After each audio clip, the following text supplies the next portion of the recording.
For HBU football fans, the long-awaited home opener is here. Their opponent, nationally ranked, conference-leading UCA. Are the Huskies up to the task? Is it their time? We'll find out next. The top guys will win tonight. We're on three. 1, 2, 3. Win! Great day. Yeah. I'm ready to play now. Put me in the game now. I came here to prove it. I'm ready to do it. I can't be afraid now. Put me on the stage now. I'm ready to rage now. I feel like an animal stuck in a cage and I'm ready to break out. My time. None of you people can tell me to stop. This time, like the last time, you better get ready to race to the top.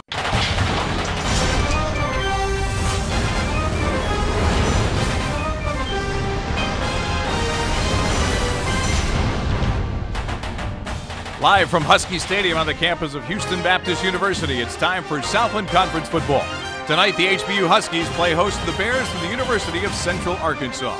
And a very pleasant good evening, everybody. I'm Tom Franklin. Alongside is John Harris. Third member of our crew is Maya Golden. We'll hear from her on the sideline shortly. But tonight, John, even though the calendar says October the 7th, HBU finally gets to play a home game. Nothing like playing that first one at home, Hurricane.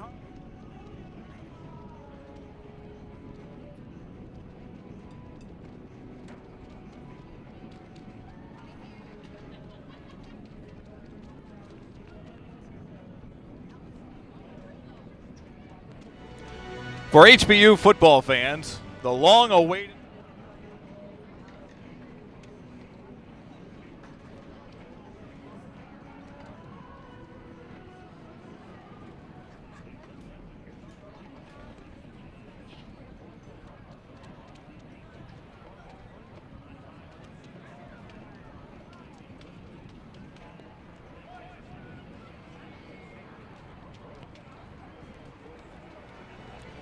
For HBU football fans, the long-awaited home opener is here. Their opponent, nationally ranked, conference-leading UCA. Are the Huskies up to the task? Is it their time? We'll find out next. The top guys will win tonight. We're on three. 1, 2, 3. Win! Great day. Yeah. I'm ready to play now. Put me in the game now. I came here to prove it. I'm ready to do it. I can't be afraid now. Put me on the stage now. I'm ready to rage now. I feel like an animal stuck in a cage and I'm ready to break out. My time. None of you people can tell me to stop. This time, like the last time, you better get ready to race to the top.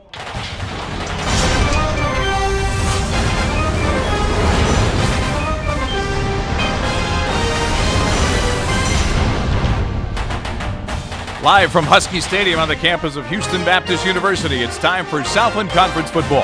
Tonight, the HBU Huskies play host to the Bears from the University of Central Arkansas. And a very pleasant good evening, everybody. I'm Tom Franklin. Alongside is John Harris. Third member of our crew is Maya Golden. We'll hear from her on the sideline shortly. But tonight, John, even though the calendar says October the 7th, HBU finally gets to play a home game. Nothing like playing that first one at home, Hurricane Harvey, and a bunch of road games. These players will have a little extra pep in their step tonight, Tom. Well, they better, because they've got the first place Central Arkansas Bears coming to town, fresh off a big 41-30 victory over Sam Houston State last week. And the Bears are led by senior quarterback Hayden Hildebrand, the Offensive Player of the Week. 6'3", 195, can make any throw out on the field. HBU coaches know he's faster than he appears, but last week 294 yards throwing and 4 huge touchdowns against Sam Houston State in that win. Huskies hang their hat on their defense. Garrett Dolan, the middle linebacker, 19 tackles, a school record earlier this season. Last time out against McNeese, it was Raphael Lewis who took home Defensive Player of the Week honors. And he got that Defensive Player of the Week honors with 2 picks, 1 a pick six, the only touchdown HBU scored against McNeese. But this defense has revolved around the man in the middle, Garrett Dolan, for 4 years, and it will again tonight. One of the best FCS linebackers in all football. Shapes up to be a great matchup. The Central Arkansas Bears and the HBU Huskies. The opening kickoff from Houston coming up next.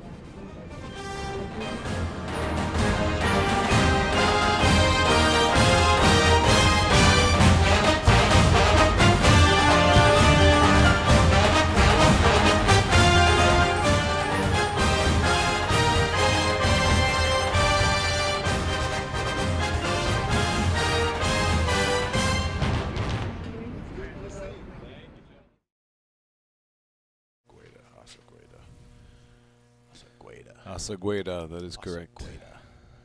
I say it enough, I'll get it. Asagueda. If I have to talk about him, HBU's in a lot of trouble.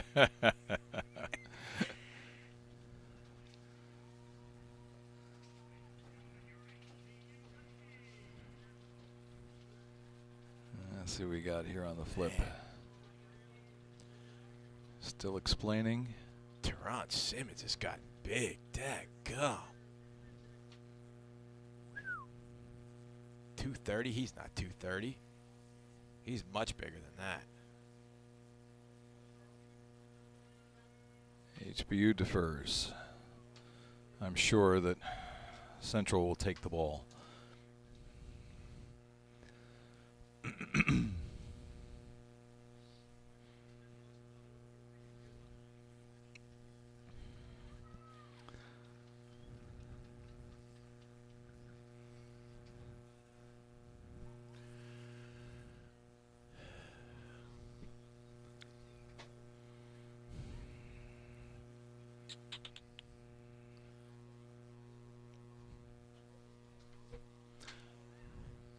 And we're back here at Husky Stadium getting set for the opening kickoff. HBU against Central Arkansas.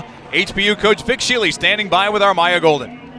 Coach, you started the season 4 games on the road. How does it feel to finally be on the home field? Well, I tell you what, this is what it's supposed to feel like right here when the people love you the most, right here in your own backyard, and we're excited, ready to play. All right, thanks, Coach. Have a great game. All right, appreciate it. Thanks. Head coach Vic Shealy in his 5th season here with the HBU Huskies, the only coach this program has ever known, still in its infancy, John. As we take a look at the greater Houston area. What a beautiful night for football, Tom. My goodness. Thought we were going to get a little rain tonight, but, man, not a cloud in the sky, or not one that matters. Not one that matters, that's for sure. Of course, they could turn the temperature down about 10, 15 degrees. That'd be okay. That would be nice. That would be nice. Or put a roof over our heads, but we're okay. We're not going to complain because it's football time in Houston. Finally, let's go. HBU won the toss, elected to defer to the second half, so they will kick off to Central Arkansas. And back deep for the Bears, Brandon Cox and Cedric Battle.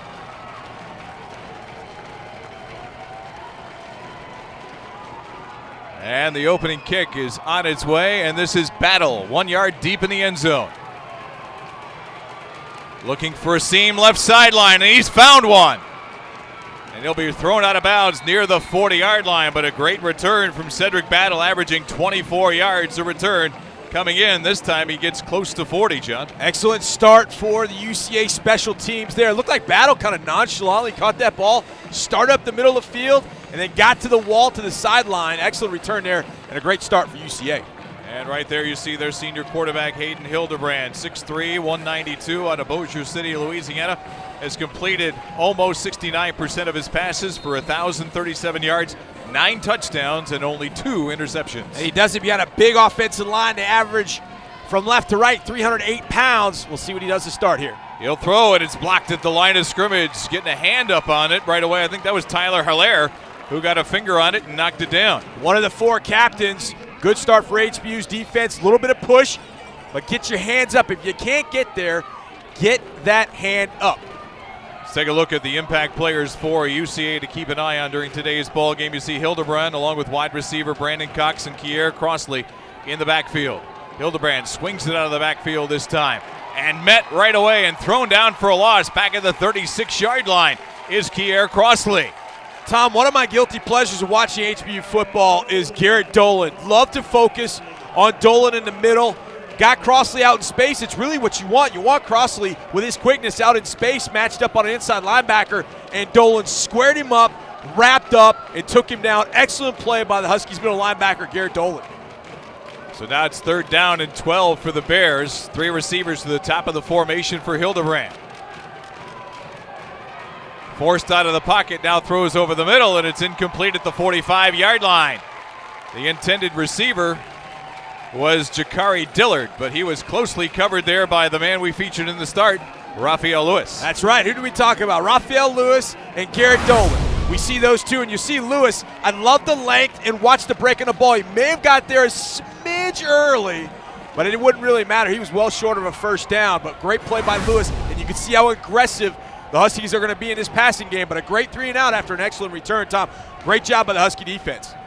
So it'll be Patrick Ponder to punt. Usually it's Matt Cummins, but he's been bothered by an injury, and Ponder will kick this one away. It's end over end. Fair catch signaled for and taken at the 21-yard line there by James Brown, and that's where the Huskies will take over 1st and 10 in the direction of, well, we had a senior quarterback for Central Arkansas. HBU going with a true freshman in Bailey Zappi. We've got both ends of the spectrum tonight, for sure. And I've heard Bill O'Brien talk about Deshaun Watson as a rookie quarterback. He's going to see things that he's never seen before for the first time. Well, that's the same thing for Bailey. He's going to see some things tonight from the Bears, and they're going to clamp down, and they are going to make him beat them tonight. Had a tough week last week, or 2 weeks ago, against McNeese in their last outing. We'll tell you about it after this play. Quick throw on the outside is caught, but swarmed under right away at the line of scrimmage. Was Ethan Fry on the catch. And like I said, Tom, you don't see a white shirt deeper than 9 yards from the line of scrimmage. They are daring HBU to throw the ball down the field. Horizontally, they'll eat it up. They're going to have to throw the ball down the field, and you can see it right now. 10 yards within the line of scrimmage are their safeties. Zappi on 2nd and 11 will throw it down the sideline deep and well over the head of Ethan Fry. Stride for stride, running with him there was Trey Smith. Smith last week, the defensive player of the week in the Southland Conference for a game in which he had 2 interceptions, including 1 for a touchdown against Sam Houston State. I don't hate it at all. 2nd and 10, 2nd and 11, I don't hate it. You've got to get those safeties to back up a little bit. You've got to send a notice that you are going to challenge down the field and get them out of there, or you'll have no running game tonight. That's 3rd and long. Zappi steps up in the pocket, breaks away, he's going to run. And he'll be upended at the 24-yard line after a gain of only 4 yards. And he was taken off his feet there by Raphael Garner, junior linebacker out of Thomasville, Alabama. Not a horrible decision by the young quarterback there to get what he could. Didn't really have anything. And now you're going to end up getting a 3-and-out, giving it back to UCA and let your defense get back on the field. But not a horrible possession. But now you got to just build on it. You got to be able to link up on those completions in the next series. Flags down on the punt attempt by Christian Guzman, and I believe we're going to get a false start against HBU.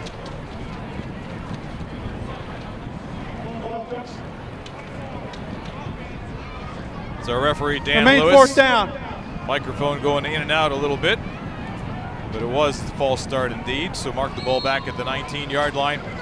Guzman's got a great leg on the season, averaging 43 yards a kick. This one off the side of his foot a little bit. A wobbler hits at midfield, takes a backwards bounce, and will be down in HBU territory at the 47-yard line. So just as I talked good about Christian Guzman, put the announcer jinx on him and only get a 28-yard kick. Announcer jinx early in the game, huh? Timeout on the field. Each team's had the ball once. Each team's had to kick it away. 12:44 to play in the opening quarter. We're scoreless here at Husky Stadium.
Look at one of the many fine buildings here on the campus of Houston Baptist University. The Huskies playing host to Central Arkansas, just underway. And the home opener for HBU. You're saying, it's October. Why going to be the home opener? Well, they played 4 road games to get things started. And a quirk of scheduling, they only have 4 home games this year, John. Yeah, 4 home games in a year is rare, an 11-game season. And that's what makes a game like tonight so special for these players, that they finally get to be back in front of their fans, their family. This is a big moment for these guys tonight, especially these guys that have been around the program for 3, 4, 5 years. Central Arkansas with their second possession will start in HBU territory at the 49-yard line. Pistol formation for Hildebrand with Carlos Blackman behind him. Give it to Blackman. Bounces outside, lowers his shoulder, and will pick up about 5 yards before 3 Huskies bring him down. Tyler Hilaire there, along with Kyle Bolding and Raphael Lewis. Threw the ball to open the series, or open the game in the first series. Then they decided we're going to hit you with a little pistol hammer with the 240-pound Blackman in there. Now they've got both Blackman and Crossley in the game. It's going to be an interesting series of downs for UCA with these 2 backs in the game. See what Thunder and Lightning can do for the Bears. This is Lightning. Crossley trying to sweep left. And played out on the edge perfectly by the safety. Nicholas Smith forced him inside, made the stop at the line of scrimmage for no gain. Well, that's what you teach your safeties.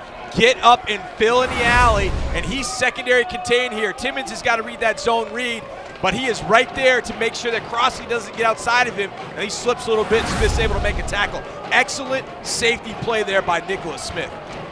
So now it's 3rd down, and we'll call it 6 from the 45-yard line for the Bears. Blitz coming. Throw it inside and right through the hands of the intended receiver, Brandon Cox. That doesn't happen very often for the senior wide receiver out of Conway, Arkansas, who stayed at home to go to school. But another 3 and out by this HBU defense, John. We talked about it at the outset, Tom. This defense, the number of experienced players, they know the scheme backwards and forwards. They're playing even faster than I can remember seeing them either this year or last year. This defense is geared up, ready to go. 2 3 and outs to start the game. Excellent job by this defense.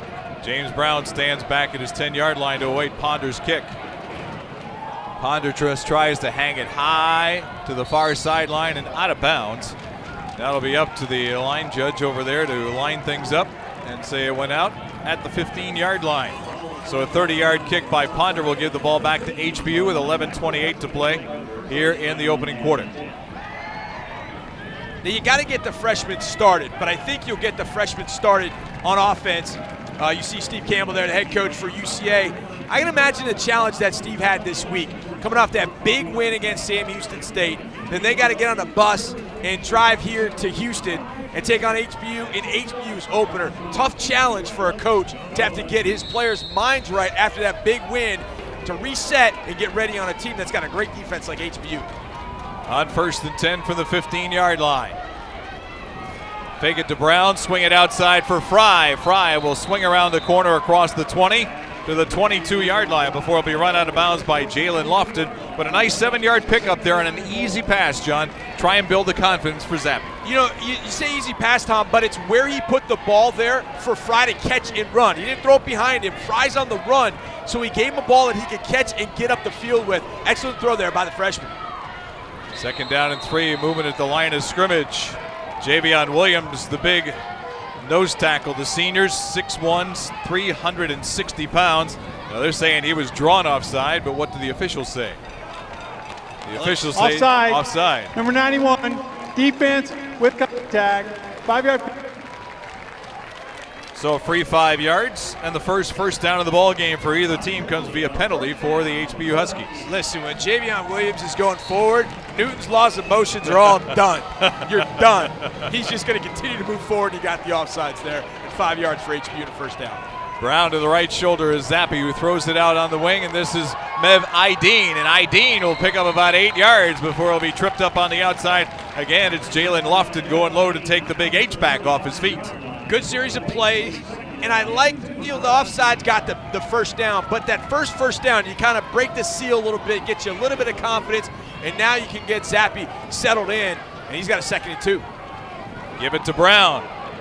Brown runs through one tackle and then gets forced back by 3 white shirts, but not before He'll get the first down at the 39-yard line. Only a 4-yard gain, but James Brown, the young freshman running back out of Houston, showing how tough he can run. When you talk about a true freshman quarterback, you talk about a freshman running back, and he's got some juice. Here are the impact players you see. We talked about Dolan already, but there's James Brown, who just got that first down carry. And he's not a big guy, Tom, but he runs behind his pads, runs with a little bit of power. He broke through that first tackle. He's 180 pounds, but he runs hard. A little flinch at the line of scrimmage by UCA, but back in time is Chris Chambers. Zappi on the quick slant to the tight end, and it's good for another 8-yard gain, and that is Buddy Tuamasaga on the catch for Tuamasaga, catch number 4. Just a little option route here by Tuamasaga. He's just going to circle up, find the opening between the linebackers, and pick up 8 big yards. And this is, as an offensive play caller, what you love. You're 2nd and 2. You've got everything in front of you. If you want to take a deep shot, it's 3rd and 2. If you miss, you hit it, great. But you got everything in front of you right here on 2nd and 2. They'll give it to Brown. Brown with a nice cut on the edge will fight and not quite get to the yard line marker at the 49. Going to be about a yard, maybe a half a yard short of the first down for the Huskies. Boy, there was a UCF defender out there that contained the play pretty well, and then James Brown made him whiff badly. But UCA's pursuit and speed got to the football and kept that short first down. Huskies with some tempo. They'll swing it out to Fry. Fry has to get around 2 defenders and does, and will have the first down in UCA territory at about the 48-yard line. Nice move by Fry after the catch to know where the sticks were and to get the 1st and 10. Excellent job making a couple of guys miss on just a little bubble screen. The fake to Brown, little play action. But there are 2 UCA defenders. Whoop, just right back inside. Excellent job by Ethan Fry to get that first down. George Odom was one of them there, along with Jalen Lofton, who missed early on. On 1st and 10, this is Brown. Tried to follow a block, and we get penalty markers down. As Brown is down after a gain of only 1, Tavion Garrison was the man who made the tackle. Let's see what the flag is all about.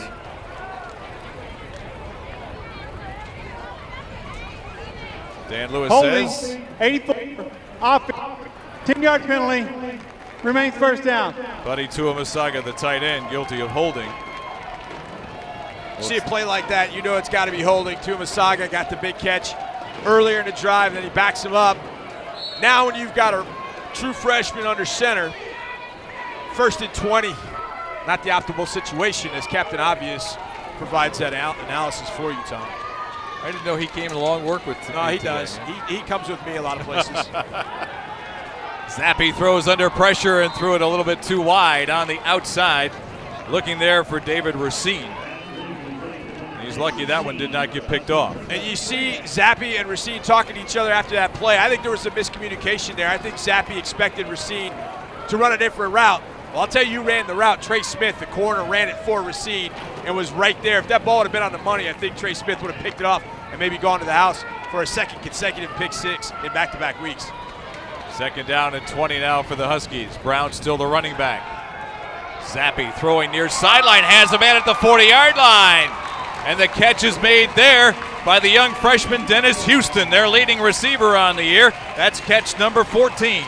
Excellent adjustment to the football.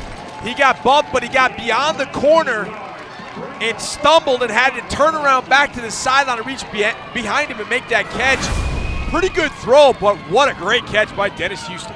19 yards on the pickup, leaves him 3rd and 1. Brown will get the first down as he'll get to about the 36-yard line. And using tempo are the HBU Huskies to try and keep this UCA defense on their heels a little bit. James Brown has been the guy in the backfield. We've seen him make guys miss. We've seen him run guys over. 3rd and 1, you hand it to him inside, and he's able to power through and get a couple of yards for that first down. 1st and 20, you're able to pick up that first down. Excellent job by the Husky offense. Zappi swings it out. This is Brown in the flat room on the sideline. He'll be forced out of bounds inside the 25 at about the 22-yard line. Brown picking up 15 there on a little swing pass. This is stealing. This is essentially a pick play. You see the tight end and wide receiver run inside. They pick off the linebacker trying to cover Brown out of the backfield. Another first down. Excellent play call by the Husky offense, catching the Bears in man coverage. And again, they go quick to the line of scrimmage. Zappi gets away from one, throws over the middle, and it's incomplete at the 5-yard line. Penalty marker comes flying in. Houston was the intended receiver, and I think that's number 8, Tavion Garrison, not number 9, Robert Rochelle, going to be flagged for the interference, I do believe. Bailey Zappi making it work. He made the rusher who came clean, made him miss, and then he was able to find some time, settle up, and make that throw and try and find Houston down the field. And here's the call that'll move it down inside the 10. Pass interference. It's a spot foul. Automatic. First down. Zappi with that zone read fake. The defensive end was there, but Zappi made him miss, and that bought more time for Houston to get down the field. If he throws it towards the back of the end zone, lets Houston run towards it, maybe it's a touchdown. But now you get the ball inside the 10, and Tom, you need 7, not 3. From the 7-yard line, running play, and this is B.J. Kelly. And Kelly forcing the pile forward, close to the goal line, touchdown HBU. What a run by B.J. Kelly, and he is fired up. Look at him, folks. What a powerful run. He was hit about the 5-yard line and carried white shirts into the end zone. Are you kidding me? Watch this. And Kelly got a little impatient. His blocker was coming across to set him up, and he got in front of the blocker, but it didn't matter because he just ran everybody over and carried him into the end zone. What a drive by Bailey Zappi, the true freshman, against a top team in the Southland Conference to start this game, Tom. Excellent play calling, execution all the way down the field, and the Huskies with a 6-0 lead. Alec Chadwick on to try the point after. Sends it up and through. And with 7 minutes, 10 seconds to play here in the opening quarter, the HBU Huskies have drawn first blood on a 7-yard run by B.J. Kelly to take a 7-0 lead over the first-place Central Arkansas Bears.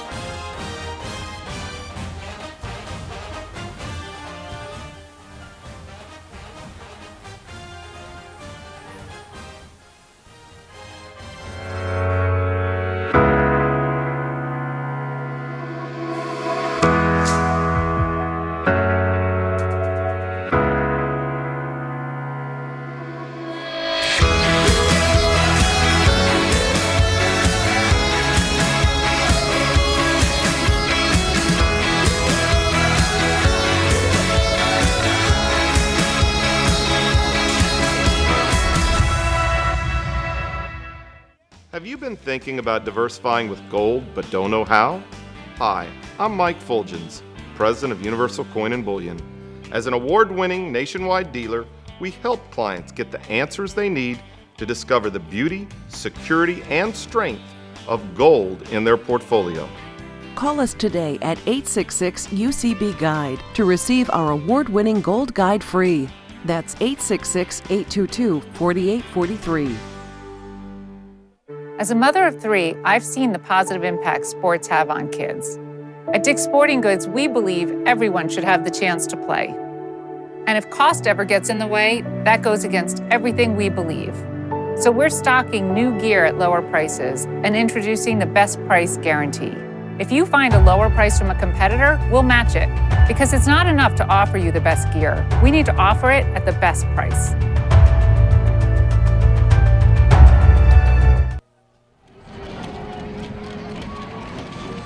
Back here at Husky Stadium in Houston, where the HBU Huskies have taken a 7-0 lead over the Central Arkansas Bears. On an 11-play, 85-yard drive, took 4 minutes, 18 seconds, capped off by the 7-yard touchdown run from B.J. Kelly. And for Kelly, his first touchdown run of the season is also his longest run of the season. Now Alec Chadwick to kick it away to Cox or Battle. Oh, little pooch onside kick toward the 40-yard line and picked up by an up man and forced out of bounds near midfield. But how about that, trying to catch the overload to the near side and kick it to the open territory and hope your guys can run it down, John. Not a bad attempt there by Chadwick. A pretty good little pooch kick, little pop it up and try and get to that open area. Look, that they saw that on film when they first started looking at UCA. That was planned weeks ago. They felt like they could get one. They got the 7-0 lead. The defense is playing well.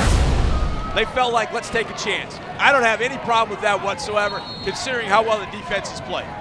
When you're the underdog, what do you got to lose, You right? got nothing to lose playing home. The fans excited if you get it. Here's Crossley on the handoff, and he'll be dragged down from behind after a gain of a couple of yards. And sweeping up very quickly was Lewis to make the tackle there. So Lewis showing you not only does he play pass defense, he can play some run defense too. I love Lewis as an all-around corner. You see the run stop there, but the length, I love him as a cover corner. I think he's going to be a big factor in this game, and that's obviously why we highlighted him in the open. 2nd down and 8 for the 49-yard line. Crossley again coming right side and ran right into an HBU defender and taken down at midfield. But the guy who made the early contact is the young freshman linebacker, and that is Quentin Peebles. He's playing for the injured Avery Wright. UCA's offensive line is not picking up every defender in the box, and that's what got him on this play. You see 15 creep up in the box, Quentin Peebles. They don't see him at all. He was in an off linebacker position, and they never saw him. UCA is going to have to make some adjustments, or HBU might be tapping into something even more so as the game wears on. Now it's 3rd down and 7 for Hildebrand. Swings it out in the flat. Made a man miss. Inside the 40, inside the 30, and down to the 28-yard line goes Brandon Cox. So Cox, who dropped the pass on their last possession on 3rd down, made no mistake that time, and here goes UCA with tempo. And Hildebrand snaps it and gives it to Crossley. Nice job by the HBU defense, but you see Cox break a tackle there, and another one, and he ends up getting it down inside the 28-yard line, and UCA is moving fast, but they stopped him on 1st down, set up a 2nd and 8. Now they'll slow things down and look to the sideline for a play call. Roman Gordon and Brandon Cox are flanked out to the far side. Flex out the tight end, Chandler Dexter. And throw it on the outside, and this is Gordon. Gordon got around a man at the 10, to the 5 for the pylon. Touchdown, finally the indication for the referee. Boy, that took a long time for him to stand there and examine things and say, well, okay, touchdown. Well, he pointed at the other official as if to say, what'd you see? But excellent play design here by UCA. They moved the tight end, number 15, Chandler Dexter, out wide against 2 defenders with 1 receiver. And you can see the 2 blockers right there. Great block by Cox, and then Dexter's able to get one right there on the other defensive back for HBU, Dominique Barnett. And now it's just man-on-man blocking, and you just got to read it, make your cut, and get in the end zone. Excellent play design there by UCA to get them in the end zone. So Matt Cummins to try the point after out of the hold of Hildebrand to tie the ball game up. Low snap, Hildebrand set it up, and Cummins sends it through. And just like that, Central Arkansas answers the HBU touchdown with one of their own. A 26-yard touchdown pass from Hildebrand to Roman Gordon. Good for the score, capping off a 5-play, 53-yard drive. You got the 3rd down stop if you make a tackle. Brandon Cox is just hanging out. He's not even really in the route. He's just hanging out over on the HBU sideline as the check down. Hildebrand found him, and then he started breaking tackles. And then at that point, he gets the 1st down. UCA can now go up tempo. You're off track a little bit, and then they got the perfect play call against your defense when they get matched up against your defensive backs. And here you take a look. Fake, they throw it out wide, and now you see 15 gets just enough there. Now, Barnett could have made the tackle, but it was man-on-man blocking. They didn't have additional blue shirts out there, and that's when you have trouble against a team that goes this fast like UCA is going to. Tom, we're going to have teams going up and down the field all night long unless these defenses can make tackles out in space. Vic Shealy making notes there about what they can do better the next time their defense will be on the field. Now Cummins, who didn't do the opening kickoff, will come up to kick this time. Brown and Dickens are back deep. And Dickens 1 yard deep in the end zone will take it out. Ladarius Dickens across the 20. Spins his way to the 25-yard line. Dickens, a freshman out of Rowlett, Texas. And penalty markers back down at the point of the kick. So we might get an extra 5 yards for HBU on this. Dan Lewis will tell us exactly what's going on.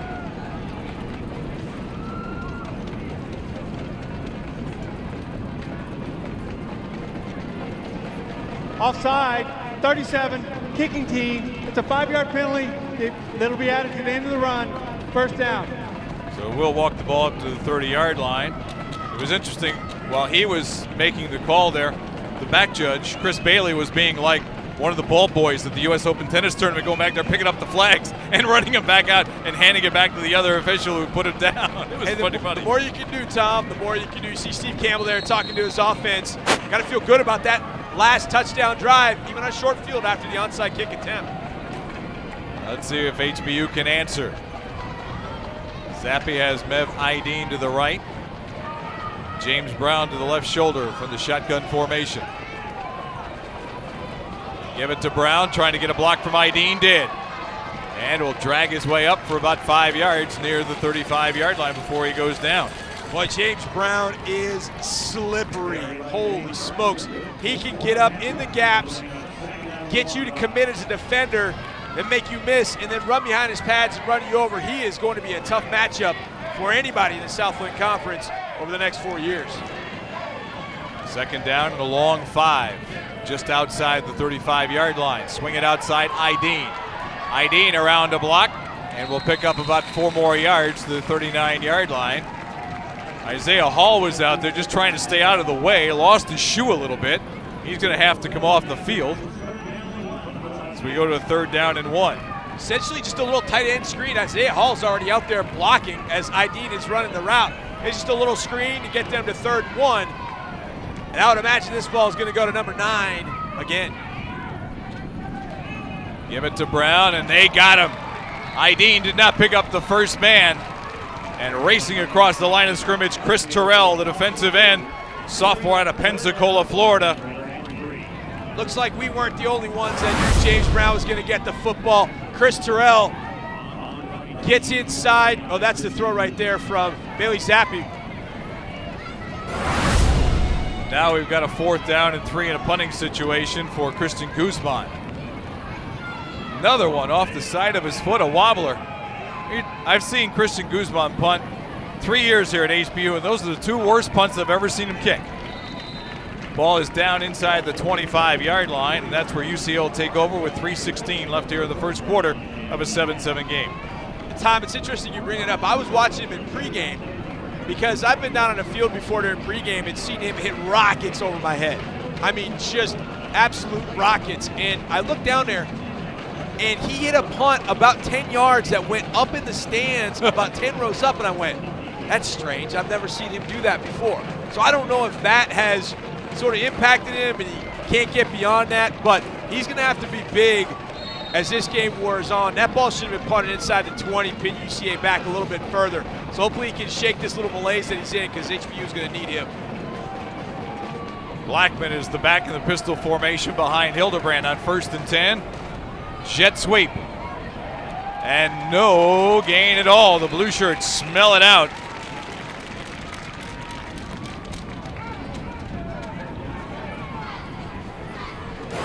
Now, as soon as you see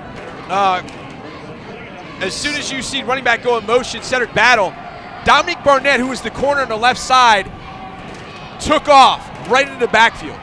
They've been working on this for a while. It's excellent play scheme by HBU's defense there. Screen pass to the outside.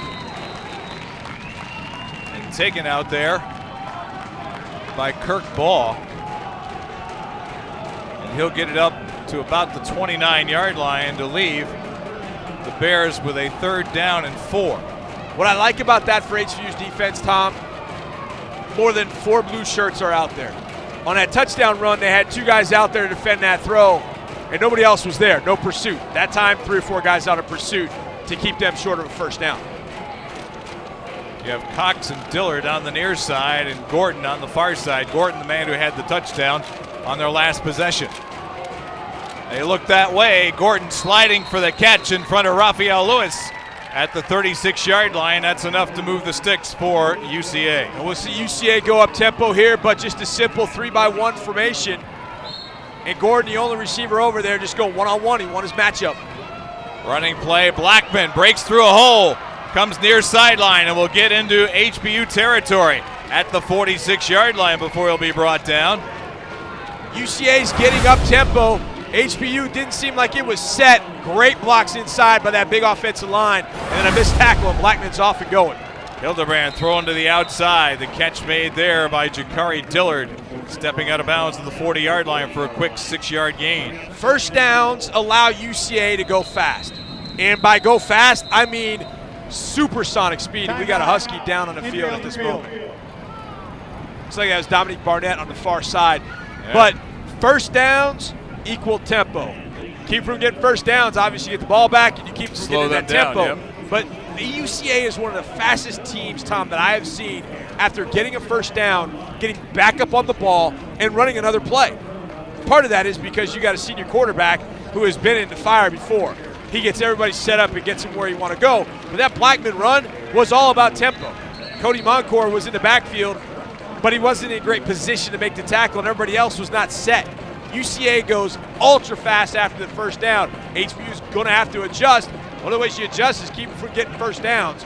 But when they do get a first down, you got to get back on the field and know exactly what scheme you want to be in immediately, or they're going to have those big plays on first down yet again. Two receivers to the top of the formation. And Dillard here on the near side on 2nd down and 4. And it's a running play. And Blackman is covered up in blue shirts after a gain of only 1 to the 39-yard line. UCA not having great success running inside. The Huskies front 6, as it were, front 7 is very good, and here they are going for a quick 3rd down, and it's going to be stopped, Tom. Look at the defensive Huskies right there making the stop on the big back Blackman to keep them short of a first down. Tyler Hilaire was the guy who got out there on the corner and forced it back in to his teammates. Watch big number 96 force the play back inside. This is called setting the edge. Nice job by Hilaire on the slant. Tyler Hilaire slanting to get up. Here we go again on 4th and 3. 4th and 3, and they're going to go for it.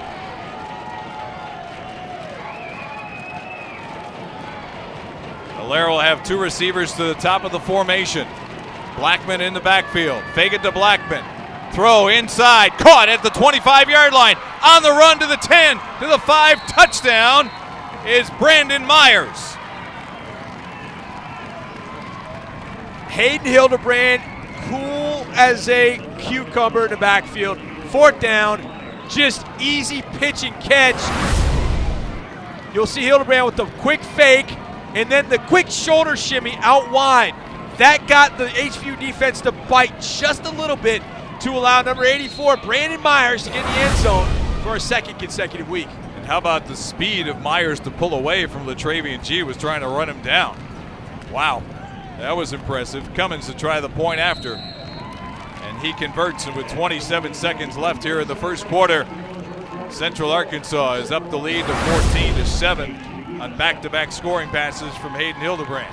Sometimes it's just the little things, Tom, and that little shoulder shimmy ball fake was just enough to get HBU to think they're throwing to Gordon on the sideline just to get enough for the first down.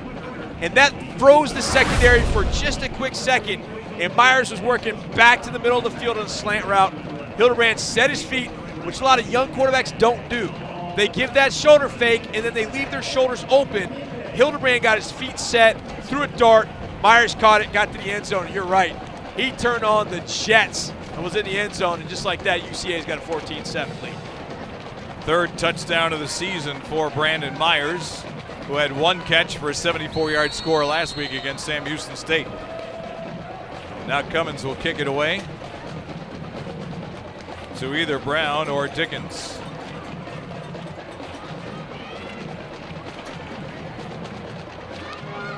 And Cummins sends it on its way. Dickens will let it go into and out of the end zone for a touchback. Let's take one more look at the touchdown and see what John was talking about. Here's Hildebrand. See how his feet are that way? And then he gets his feet not totally square, but a lot of times young quarterbacks, Jay Cutler was the worst. Jay Cutler would give you one of those fakes and his body would be completely wide open.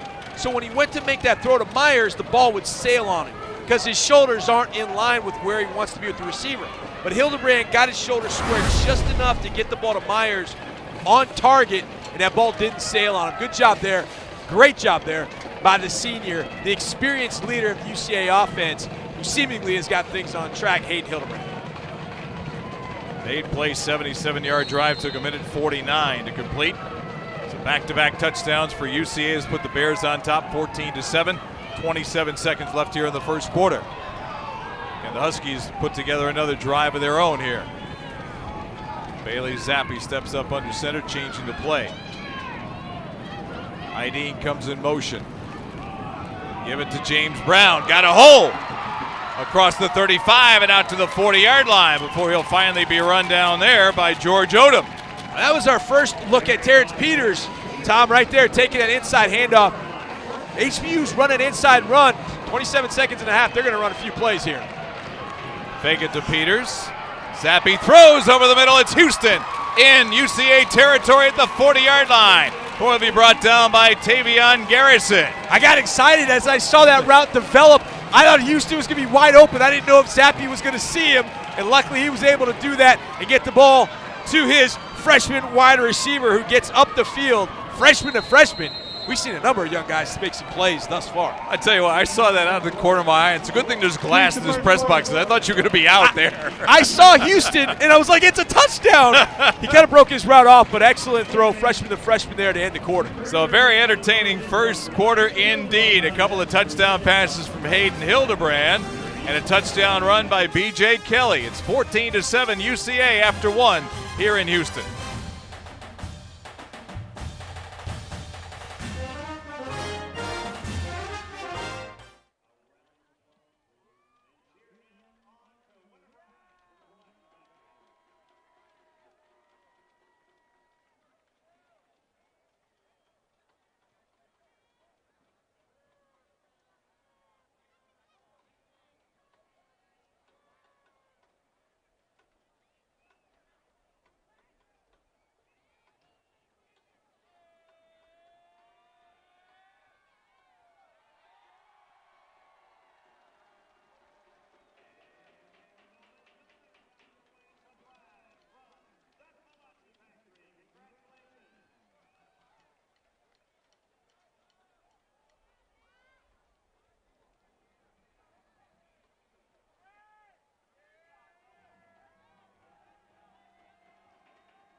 Boy, he must like Brown going that whole quarter.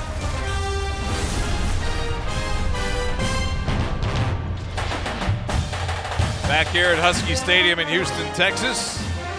UCA with a 14-7 lead over HBU. The HBU Huskies own the football as we start period number 2. They're at the Bear 38-yard line. Tom Franklin and John Harris, Maya Golden, the third part of our crew here on the sideline at Husky Stadium. First and 10 for HBU at the 38. Back to either shoulder of Bailey Zappi, and this is Terrence Peters, and he is met immediately in the hole and did lucky to get a yard. That big nose tackle, Javion Williams, just buried him. You're looking at a running back who is 190 and a defensive tackle is 360. He's nearly twice as big as the running back. I mean, it's crazy. Javion's a big fella. As I said earlier, Newton's laws don't apply to him, that's for sure. Big senior out of North Little Rock, Arkansas. But you got to continue to chip away at it in the middle, even as big as he is. You got to continue to go to it because you've had some success with that run game inside. On second and long. Zappi has plenty of time, now running out of time, and run down from behind by Raphael Garner at the 40-yard line. Tom, we talked to Vic Shealy the other day. That was the one thing he was most concerned about was UCA's speed. Nice job by the secondary. Great. It was actually a coverage sack, and then Garner just turned on the juice and caught Zappi from behind. That's the one thing as a true freshman, the speed of the game. He's done a pretty good job adjusting to it, but sometimes you think you got a little bit more time when you get out of the pocket that way. These UCA linebackers can fly. So now it's third down and 12. Zappe rolls left, now coming back to his right. Will he run? He'll throw instead. Has Fry at the 25, and he'll be brought down at the 22-yard line by George Odom, but that's an 18-yard pickup at a 1st and 10 for HBU. This young quarterback's growing up in front of our eyes. He was trying to get Terrence Peters on the wheel route down the sideline. UCA played it perfectly. The safety came over to help, but they lost Fry, and Zappe was able to find it for a big first down. 1st and 10, here's Peters over the right side. And cut off immediately by Chris Chambers, the defensive end, who would not let him get outside, and then came right in and took him down for a gain of maybe a yard. Good job by Chambers. Here are our first quarter stats. We'll take a look at it. HBU with 87 passing yards. I mean, Tom, pretty even first quarter. HBU offense before, this is the best that they've looked this year in that first quarter. Nice job. But those 104 passing yards by Hildebrand, he's off to a great start. Exactly what UCA needed after a couple of 3-and-outs to start the game. HBU has had 2 games where they've had 129 yards and 132 yards. They got almost that in the first quarter. Zappe with the run around the corner and will get close to the 15-yard line. They say he first went into the slide at the 17, so make it a gain of 4, and it's going to be 3rd down and 5. I'll let you call that a slide, but you and I both know that was not much of a slide. That was sort of, I'm going down, but I don't really know how to do this. You'll see this. This is not quite a slide. It's more kind of, I'm going to get down so I don't get hit. I need to protect myself, yes. He might be young, but that's a pretty smart kid. Those linebackers were coming pretty fast. Eric Jackson, the other defensive tackle, just trotted out of the ball game for UCA. Zappe throws on the wing, has Peters, and Peters has the first down close to the 10-yard line before he'll be ridden out of bounds. But the sticks keep moving for HBU. Just saw Chris Chambers look over to the sideline and say, who's got him? Am I supposed to take that guy? Good job there by the offensive line getting the UCA defender's hands down so that Zappe can make a quick, direct throw out to Peters, who's able to pick up another first down. And with the ball at the 11, HBU can get another first down without having to score a touchdown. On 1st and 10, fake to Peters, swing it outside, and dropped. They were trying to key up on Gamar Gertie. The pass is incomplete. And I think that's the good ruling on the field, even though you look at it again. Let's see, I don't think he ever has complete possession of this ball. Now you see Lofton get the hit with the shoulder right on the football. I don't think Gertie was going to go anywhere with it, but Lofton with an excellent hit, put the shoulder pad right on the football, popped it out of there. That's an incomplete pass. I don't think that'll go any further. It'll be 2nd and 10. Gertie stays in the slot near side with Fry to his outside. Tuamasaga on the wing this way. Throwing this way into the end zone for Fry, and it's broken up by Trey Smith at the very last minute. Tell you what, Trey Smith makes a heck of a play here. He is beaten by Fry. Fry had him beat by a couple of yards in the back corner of the end zone, and he closes on this football. Zappe has the right amount of loft on it, but Smith is able to get right back in the face of Fry and knock that thing away. Trey Smith was beat on that play. What a great play to get back into the receiver's face without interfering and knocking that down. Excellent play there by the senior.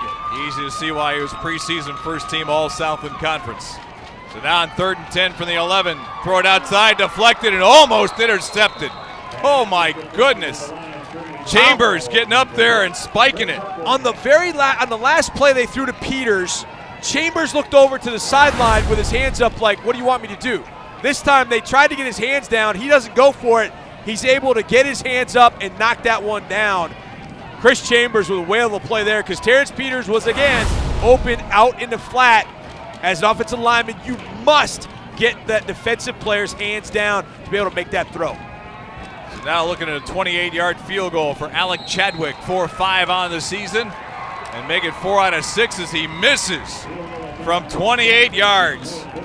That does not happen very often, and that is very disappointing for HBU. Put a great drive together, only to stall at the 11-yard line and then come up with no points on the missed field goal. 11:26 to go. Bears still on top by 7.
Back at Husky Stadium, 1st and 10 for UCA after the missed field goal by HBU. Penalty markers are down. Running play for Crossley. Broke one tackle and got across the 20 to the 22-yard line. But now check the markers, and this could be on UCA. That flag is typically, Tom, thrown for an illegal formation. The tight end got up and moved off the line of scrimmage, and did any of the wide receivers get up to take his spot at the end of the line? Legal formation, 5 men in the backfield on the offense, 5-yard penalty, replay first down. So walk it back to the 15-yard line. Hildebrand 7 of 10 for 104 yards and 2 touchdowns. Zappi hanging right with him at 11 of 16 for 111. But no scores so far for HBU, and that's why it's a 14-7 ball game here in the second quarter.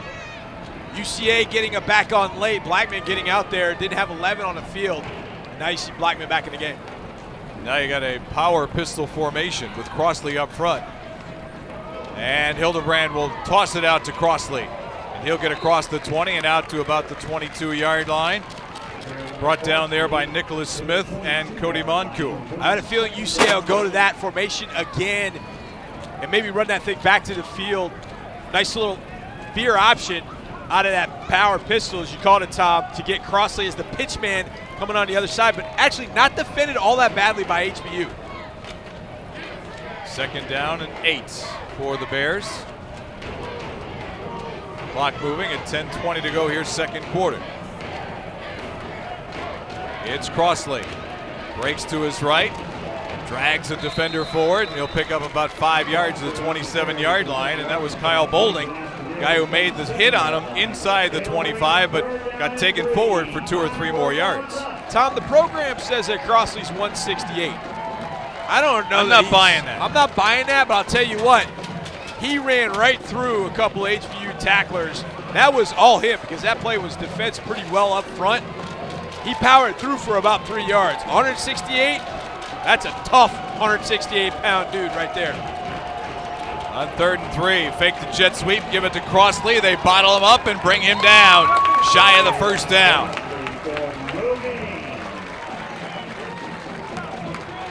Langston Tunson, the backup middle linebacker, one of those in on the stop. Watch it again. Nice job there by Tunson, just getting in the gap. Look at how many Huskies you've got at the football on 3rd down. I thought UCA would try to get Brandon Cox out in space or try to get Gordon out on the edge against one of those HBU corners. They went at the strength of the HBU defense, and the Huskies shut them down and force a 4th down punt. And Ponder will kick it for the 2nd time. A nose-up spiral to the near sideline. I don't know what it is with the kicking game tonight, but neither punter's done a very good job. No, you're right about that. I saw that ball up in the air and thought, whoa, that's going to be about a 15 or 20-yard punt. That is not a great punt, and it will give HBU's offense that should, even though no score on the last drive, Tom, they got, I would imagine, a lot of confidence in moving the ball, continuing to move the ball. They really have not been stopped tonight. They've really only stopped themselves. That should have gotten some points in the last drive, but they should be garnering confidence in the way that they're playing. And it's a bunch of freshmen doing a lot of work. Houston 17, Brown 9, Zappi the quarterback. Their freshmen are doing a lot of great things for this HBU offense. See Vic Shealy there in his 5th year, just 12 and 32. But remember, he had to build this from scratch. This was not a program moving up in classification. There was no football here at HBU. And he had to start from the very beginnings. Running play on 1st down. And Brown, lucky to get back to the line of scrimmage. It'll be 2nd down and 10. I mentioned earlier, HBU coaches, when we talked to him this week, Vic Shealy said this UCA defense is fast. Steve Campbell said, oh yeah, we're fast. We can run, and you can see that. One of the things HBU may need to do is use some zone read and try to use that aggressiveness against them, use some counters and maybe some screens to keep UCA's speed out of the mix. Give it to Brown, trying to go double reverse pass. And it is caught. No, broke it up at the 25-yard line. My goodness. Gertie was the guy who threw it on the double reverse pass, and it was almost caught by Racine. We saw Gertie come in on the drive earlier, Tommy. It didn't catch that bubble screen that was thrown to him, and I wondered why he was out there. They had to put him out there so that UCA didn't think anything was amiss, because they were going to run that play to him, and you could tell he's thrown a football before. That was a pretty decent throw with some pressure in his face for a running back, but they had to get him on the field so UCA didn't think anything was up. That's 3rd and 10. Zappi flushed out of the pocket, throwing on the sideline, has Racine for the first down and more, and he'll be bumped out of bounds near the UCA 40-yard line. Isaiah Hall was running right down the seam, and as he did, he took some white shirts with him, and that allowed Racine to just circle up on the sideline, and Zappi was able to see him. I thought Zappi would see the downfield throw, but he didn't trust it, especially when he saw Racine wide open on the sideline. Nice work there by the freshman again. 20-yard pickup, 1st and 10 for the Huskies, now in Bear territory. And Brown stutter steps his way for 3.5 yards. You know, he used to call himself the hardest working guy in show business, but the way this James Brown has to run and work for his yardage, he may be the hardest working guy in college football. No doubt. He is running hard. His feet never stop. That's what I love about a running back. When you see those feet never stop, he's able to make cuts while his feet continue to move. He doesn't have to stop and cut back, and that's what allows Brown to get some yards. Here he goes again. Brown around the right side and holding on for dear life on the bottom of the pile as Eric Jackson had the ankle and wouldn't let him go. But Brown does pick up 4 more yards to the 33, and it's going to be 3rd down and 3 for the Huskies. You got to continue with the run game to just chip away, and that's what they've done. They've pieced it together. 3 yards here, 2 yards there, and all of a sudden, boom, they spring together a 7-8 yard run. That offensive line is doing a pretty solid job against UCA's athletic defensive front. Penalty markers down, swing it outside for Kelly. Kelly will have the first down before he's bumped out of bounds by Garner. Now we have to check the penalty marker. This will be offsides on UCA. Chambers was in the neutral zone. This will be offside. This will be declined, and HBU at first down. Offside for 28, deep. A penalty decline for the play is a first down. You can see how close Chambers is right there to Tuamasaga. And when you're the outside guy, when you're the edge player, you got to be able to turn your head and look at the ball and find where it is and realize, hey, wait a second, I'm offside. I got to back up a little bit here, especially if the tight end's on the ball, which he was. So now for the 27-yard line, new set of downs for HBU, trailing by 7. Zappi looks left, now throws right for Racine, and it's intercepted by Trey Smith at the goal line. What an interception by Smith, who went sky high for that ball. We talked about Trey Smith earlier. We got a flag on the far side of the field. I did not see it, but it's over there in front of the UCA bench. But Steve Campbell's saying, no, I'm waving this off. So he thinks it's against HBU. I want the interception of the ball at the 20-yard line. We'll see. HBU's offense is not leaving quite yet. Now they are. Now, we may want to check this. Trey Smith came down, and it looked like his foot was man downfield near the sideline. Penalties decline, results in interception. Let's take a look at this interception again and watch the athleticism of Smith at the end. Trey Smith, what an excellent job coming down. Looked like he got his right foot down, but it looked like the left foot. Review. There it is. All right. Yep, one foot got down. That foot, that left foot, right foot, excuse me. He never got the other one down. I think the left foot did touch down. We'll see what happens here. But either way, it's going to be a positive for UCA. Could be a positive for HBU if it gets overturned. But, Tom, that's not the point here. Trey Smith plays this about as well as you possibly can. He pinned Racine. See, that foot never came down. Yeah, it did. Yeah, it did. Side of the foot got down. All right, Tom, I had LASIK many years ago. So did I. I could see whether that foot came down. It does not look like that foot comes down. I'm saying it did. But the guy who's going to make the call is Marv LeBlanc. He is our replay official. Jim Scroggins is his communicator with our referee, Dan Lewis. Regardless if this is an interception or not, and you're probably right, it's probably going to stay. See his foot, that foot does not come down. That right foot comes down, but isn't in bounds. That's the key. That one's kind of blurry. I couldn't see. I couldn't tell where either foot was, to be honest with you, in that particular replay. Here's the call from Dan Lewis. The ruling on the field of interception and a touchback is confirmed. Well, they agreed with you, that's for sure. Because Now, my LASIK doctor's better than yours. You're right about that. Mine was free because it was advertised a long time ago, so that should have told me something. But either way, Trey Smith did exactly what you want a corner to do. As he turned and ran, he pinned Racine into the sideline. Racine had no room to even go up for that ball because Trey Smith had essentially blocked him out. What a great play by the senior. I'm so impressed by Trey Smith. You can see exactly why he was Southland Conference Defensive Player of the Week last week. So at the 20-yard line, UCA takes over, still with a 7-point lead. 6:17 to go until halftime. And this is Blackman. And rumbling and bumbling around the corner for 8 yards goes Carlos Blackman, 6'1" sophomore, 240-pounder out of Gosnell, Arkansas. The one thing you do not want to see with Blackman is him with a head of speed and you're a second level or third level defender. 2nd down and 2. Hildebrand to the outside. Did he catch it?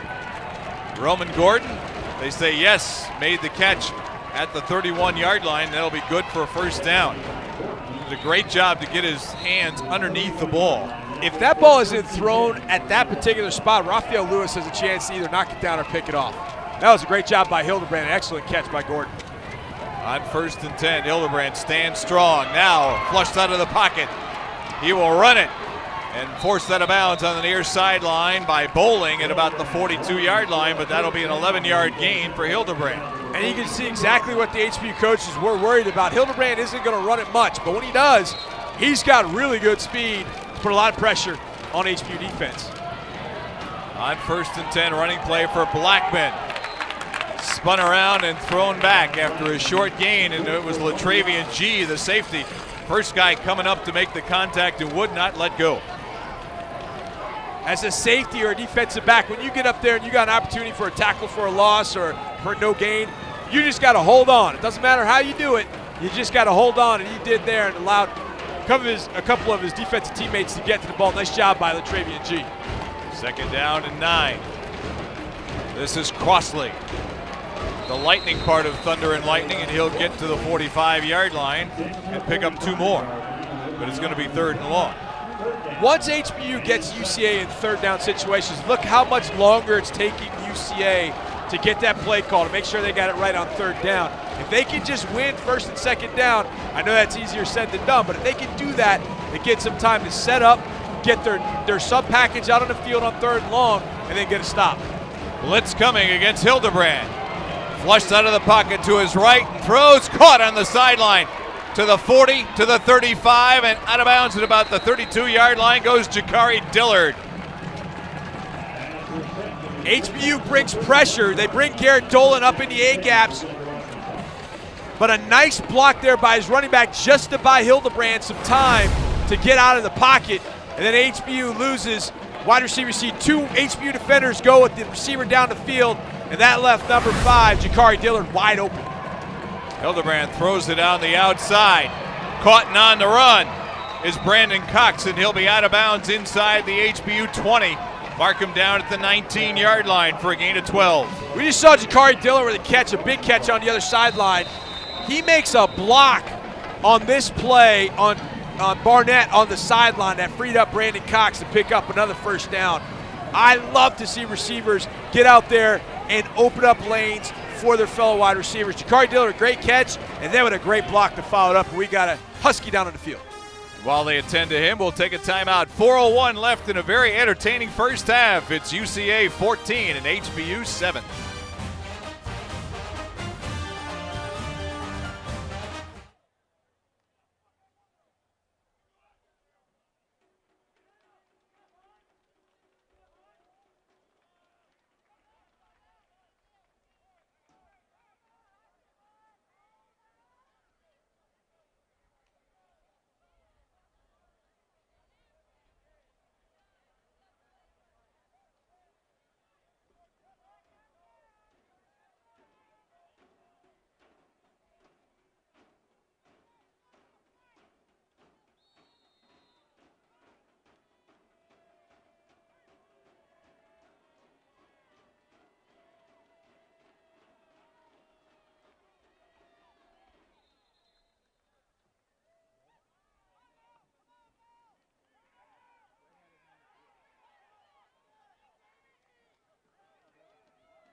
It's a third down play for UCA. Inside screen for Dillard, and Dillard will get close to first down yardage inside the 10. He needed the 9-yard line. It will depend on the spot of the football. And they say it is enough to move the sticks. It'll be first and goal for UCA. A couple of runs by Crossley set it up.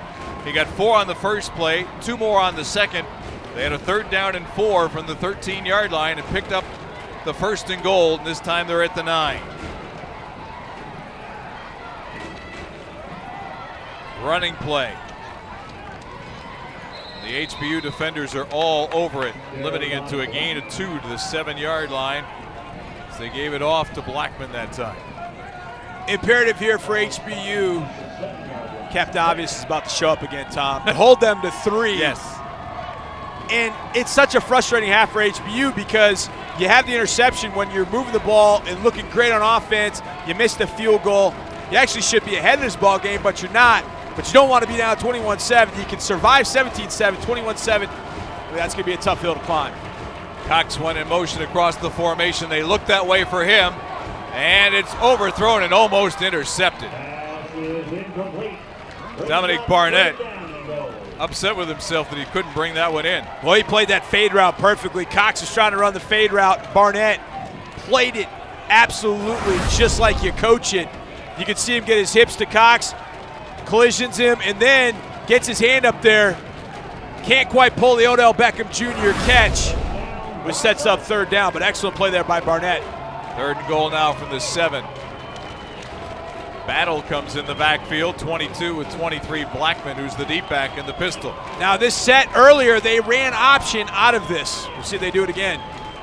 A straightaway handoff, and Blackman's got no place to go. Great job by Garrett Dolan. He read that play perfectly and stuffed it out for no gain. Tom, I'm telling you, I love to watch number 40 play. You can see him just filling the gaps. He reads the blocks. He defeats the block right there of the tackle and then puts his helmet right on the football and takes the big back down. Garrett Dolan is a fun football player to watch. As a senior, you start thinking about their first half. We have 30-second timeout. HBU calling timeout here with 1:44 left here. Vic Shealy wanted to try and save some time for his offenses. They got him into what you wanted them to do, the field goal situation, John. Yeah, it's exactly what you wanted. Now, hopefully a college kicker knows to put it through. It doesn't look like the wind is a factor. I don't think that'll be it. This will be a little bit longer than an extra point. But excellent job there by the HBU defense. But Tom, I was talking about Garrett Dolan. He's a senior. He's tackled everything that moves. He's one of the top 16 tacklers of FCS football all time. I hope he gets a shot in NFL camp next year. I really do. Shooting for 500 career tackles before this season is over. It's amazing to watch that man play football and think that he wouldn't have a shot at the next level. I hope he does. That would be a fantastic story, and it would be great for this HBU program. Matt Cummins, 5 for 5 on the season. We'll try this one from the 15-yard line, a 25-yard kick near hash mark. Hildebrand, the holder, and it's blocked. Ball is loose and finally down, but a block by special teams from HBU keeps UCA from adding to their 7-point lead. What's better than 7-3? What's better than 3-0? You can see from the wing here, right there, number 94 has got to come down hard on that block. He lets Latravian G go unabated, and you see Husky down on the field. But G is able to come to the ball with no blocking at all. Number 94 there, Nathan Grant, has got to do a better job as the wing coming down. He's got to defend the first dangerous inside. If you don't take that guy inside, let the guy come to the outside. That's a longer way to go. You don't get the guy on the inside. It's a direct route. And it was so direct when he got it. He got it in the midsection. Yeah, I think that's why Latravian G is down. He got it right in the midsection, as you would call it. Or maybe the lower midsection. Yeah. Oh, he got it right in the gut. But that feels a lot better coming off the field, considering how big a play that is. But nobody blocked him. Good job by Latravian G. Right before the kick, I saw Garrett Dolan move out wide. And I thought, do they have some sort of block on? Like, is there some kind of block they have where he's anticipating the ball to pop out of there and he can pick it up and scoop and score? And then I see G come through there, and I thought, man, that was the block they had on. But it was more UCA's failure than was HBU scheme, but you'll take it either way. And now you got a minute 32 to work with and two timeouts. Running play on first down will only pick up a couple of yards across the 20 out to the 21-yard line goes Terrence Peters. Clock rolling now. We're down to a minute and 20 seconds to go. Second down and long as Zappi rolls to his right. Now throws, has a man. It's Isaiah Hall across the 40, and he'll be forced out of bounds. He'll get out of bounds. Isaiah Hall, excellent job getting out of bounds. But I love this three-level route, and you'll see Hall with the sail route right there. He's got Fry going deep. Trey Smith reads it, but he's a step too late. And Hall turns, the ball is on him. Bailey Zappi, excellent job. And then Hall fighting to get out of bounds. Excellent job there by Hall. 20-yard pickup for the Huskies. 1st and 10 now at their 40-yard line against the 4-man rush. Drop it off short for Peters, and Peters will be knocked down behind the line of scrimmage. And HBU will have to burn a timeout here. But coming up to make a great stop was the safety, Juan Jackson, and keep him in bounds and force them to burn that timeout. Excellent open field tackle, too, because if he slips the tackle of Jackson, he's got room to run and then get out of bounds. So Jackson does two things, making a tackle, keeping him from getting out of bounds, but excellent job in the open field by the UCA defender right there, Jackson. And you would love to get some kind of points here. We were in San Antonio against Incarnate Word last year, right? When Chadwick hit a 60-yard field goal. That is correct. Now, in that game, the wind was heavily at his back, and I remember when Coach Shealy sent him out there, I thought he was crazy. But he hit it from 60. It would have been good from 70. So we know Chadwick's got the leg. He has a long this year of 54. And with college games as opposed to NFL, you can stop it after a first down. You got 58 seconds left. You've got plenty of time. You don't need to panic. You just need to get Chadwick to about the 30 or 35 to have a chance. 1:02 to play. 2nd down and 11 for the Huskies from their 39. Zappi in trouble, and he's going down inside the 30-yard line. And boy, did he take a shot. My goodness. Jackson and Grant converged on him. And you can see he's shaken up.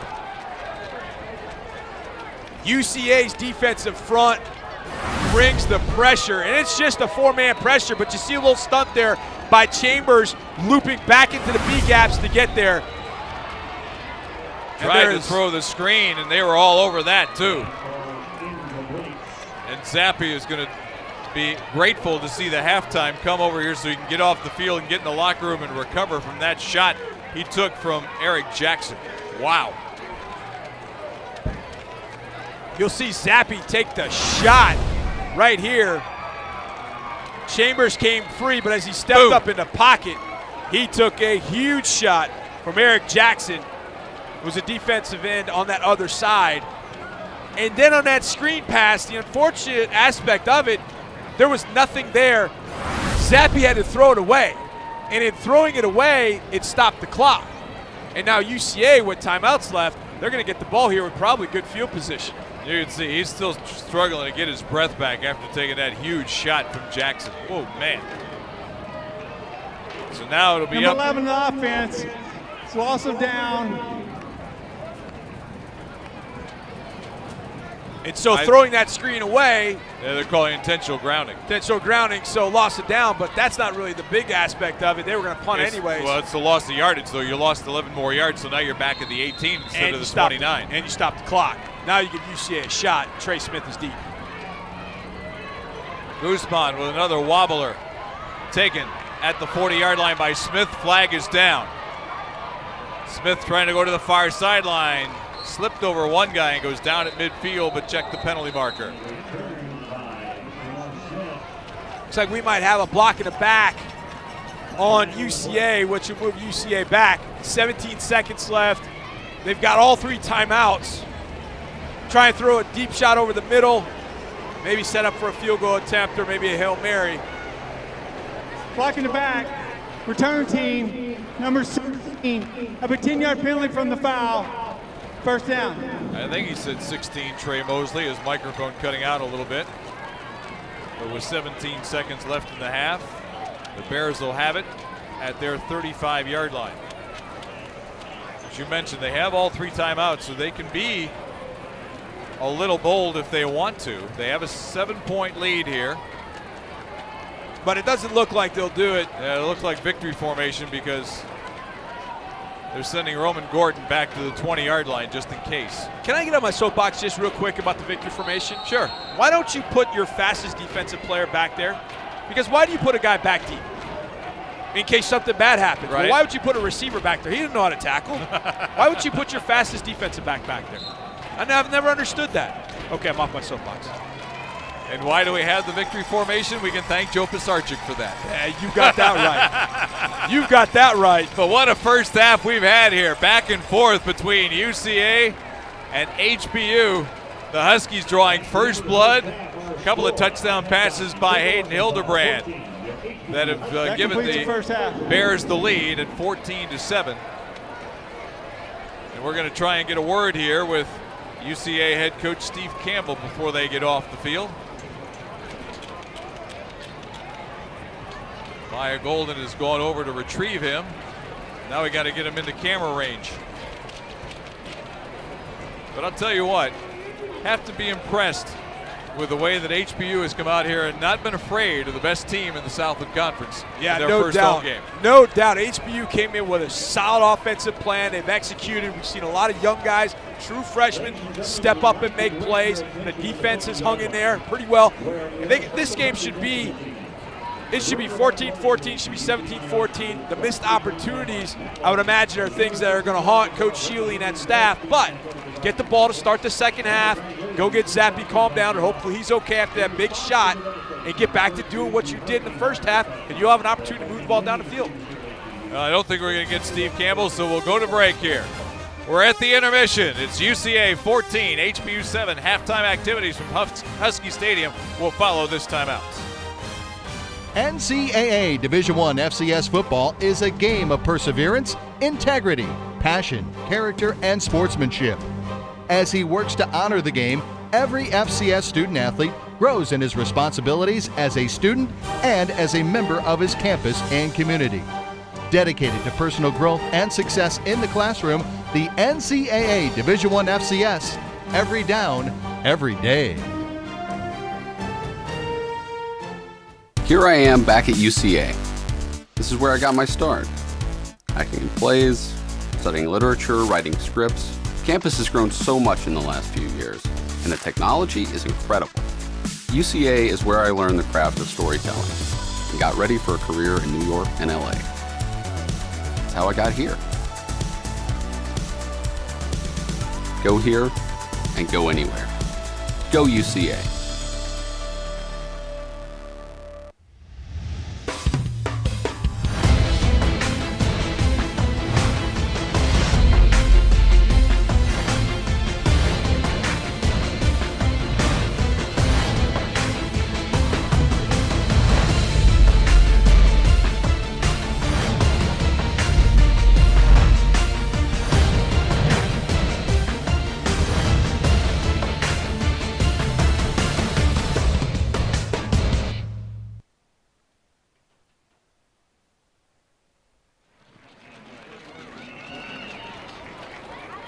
Halftime here at Husky Stadium in Houston, Texas, where the first place team in the Southland Conference, the Central Arkansas Bears, have a tough fight on their hands. A 14-7 lead over the HBU Huskies. And as we get ready to start halftime, we have a little feature for you about a pair of all Southland Conference linebackers and roommates, Garrett Dolan and Cody Moncour for the HBU Huskies. Let's take a listen.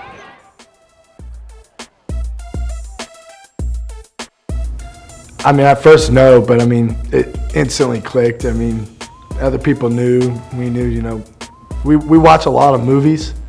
And so one thing we kind of caught on was we were always quoting movies, and people would be like, what are they saying? And I would look over at him and he would look over me and just kind of, you know, we'd catch on. So it's just small stuff like that.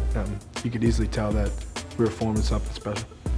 Yeah, it's kind of grown over the years. People kind of come to us and say, "Are y'all brothers?" Because they'll pretty much know everything, say, finish each other's sentences. It's pretty funny how many times people have asked us if we're brothers. Yeah, definitely so, because we know each other pretty much in and out, and while you're playing a game, you have to be able to depend on your other fellow players, and I feel like I can depend on him no matter what the situation is. He'll be in his spot when he needs to be, and I'll be in my spot when I need to be, and we just play off of each other. So every year we try to one-up each other with the duo of our costumes. The first year we were Super Troopers, then we tried to one-up that when we went to Step Brothers. And I think our best so far was Anchorman, and I was Ron Burgundy and he was Champ Kind. I mean, it's been an amazing process, seeing something and being involved with it from pretty much the ground floor coming up, having to practice on grass fields and working out in a racquetball court. It's just been amazing to see how much this whole program's grown from day one to our 5th year now at HBU, and it's all the friendships I've made over the years. It's some of the ones I'll never forget, and I'll continue these friendships until I die. A lot of people don't know, when we were getting recruited here, they showed us a huge grass field and said, "This is where the stadium will be. You just got to picture it." So it's cool to see it there now, and to see, like you said, we're in racquetball now. Beautiful, nice weight room facility that we work out in, all new equipment, it's always coming in. And it's been awesome to set the foundation, and I can't wait to see the future and what it holds for HBU football. Senior linebackers Garrett Dolan and Cody Moncur of the HBU Huskies. And speaking of the HBU Huskies, their athletic director Steve Maniaci standing by with our Maya Golden. That's right, guys. Steve, tell me a little bit about what's been going on with the fundraising activities for your staff and faculty. Well, thank you, Maya. Yes, right after the storm occurred, we knew that there were going to be several different levels of need that we were going to have to try to address here on our campus for our faculty, our staff, and our students. And so we immediately started an account here on the campus, and we've just seen overwhelming response to that account, and we've been so grateful for everybody who's donated, and it's come from all over the country. Obviously, as you all just saw, we had a fantastic presentation tonight from the folks at UCA. The Student Athletic Advisory Council at UCA chipped in and did a fundraiser for us, and we've just seen things like that from all over the country. It's been overwhelming. What is the fundraising goal, and where are you at with that goal? Well, we don't really have a goal. Our deal is that we will distribute proportionately all the money that we receive to the students and the faculty and staff here that were greatly affected by the flood, those who really lost almost everything. For those around the country, we saw so many images of Hurricane Harvey and how it affected Houston. How did it impact the campus directly? Well, it impacted the campus more on our faculty, staff, and students than it actually did the campus itself. We were very fortunate this time in that we didn't flood as a campus. In the past, we have had flooding that has greatly affected the campus, but fortunately this time, we were safe and sound and high and dry here. The Southland Conference responded to this call within almost 48 hours. There was already some efforts for relief. What do you want to say about what they have done to support HBU? Well, we have just been so blessed by all the outpouring of support. As I say, it's come from everywhere, and certainly within our conference brethren. We're just so thankful. And you alluded to earlier that UCA had a presentation. They presented a check of more than $1,700, joined now by Matt Whiting, the assistant AD with UCA. Tell me a little bit about how those funds were raised. Yeah, absolutely. So our Student Athlete Advisory Committee came to us as a staff with an idea. Wanted to collect funds at our first 2 home games. So we were going through the stands, collecting funds from our fans. Just so proud of our student athletes for that effort, and just pleased that we can do this for Houston Baptist University. What does this say as well about the support of the Southland Conference, that you're reaching out? You might be rivals on the football field, but tonight you've all joined together to support Houston. Absolutely. I think anytime you see the devastation that was caused by Hurricane Harvey, you want to see the folks come together and support. And, the Southland has a motto, Southland Strong. I think that is just so important, and certainly was meaningful to us as we did this. Thank you for both to Steve Maniaci, the athletic director for Houston Baptist, and Matt Whiting, the associate athletic director with Central Arkansas. Just again, if you'd like to give and want to support Houston Baptist University through their Hurricane Harvey relief efforts, you can go to their website and look up more information, guys.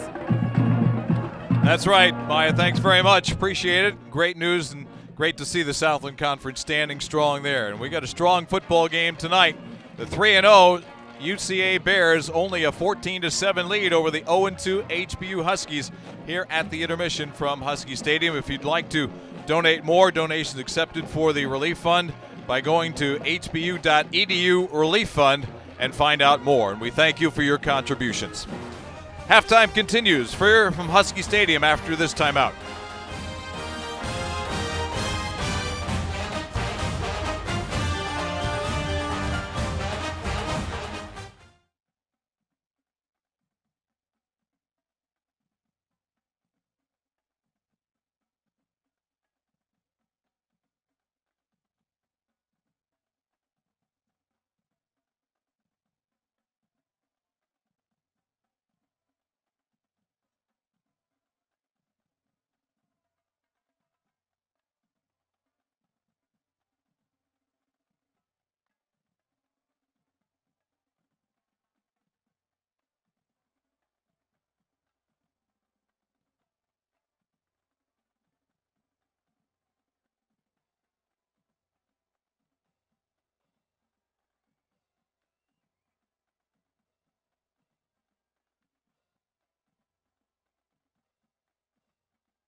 Halftime continues here at Husky Stadium in Houston with Central Arkansas owning a 14-7 lead over HBU. Some quick impressions of the first half, John. I think HBU's offensive plan has been great thus far, Tom. I really like the way they've gotten everybody involved in the passing game. I love the freshmen they have. I think Houston needs to be a big factor, 17. I think they can isolate him and get him one-on-one and have some success throwing it to him. I think UCA has started to chip away at that offensive interior, though. They're going to have to protect Zappi as the game wears on. So there's just some insights coming up. We're going to take a look at our impact players and our first half stats and find out how this first half has played out. UCA with the lead, but only by 7 over HBU.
Tom Franklin, John Harris back topside here at Husky Stadium in Houston, where The UCA Bears own a 14-7 lead over the HBU Huskies. And let's take a look and see how the first half has played out so far.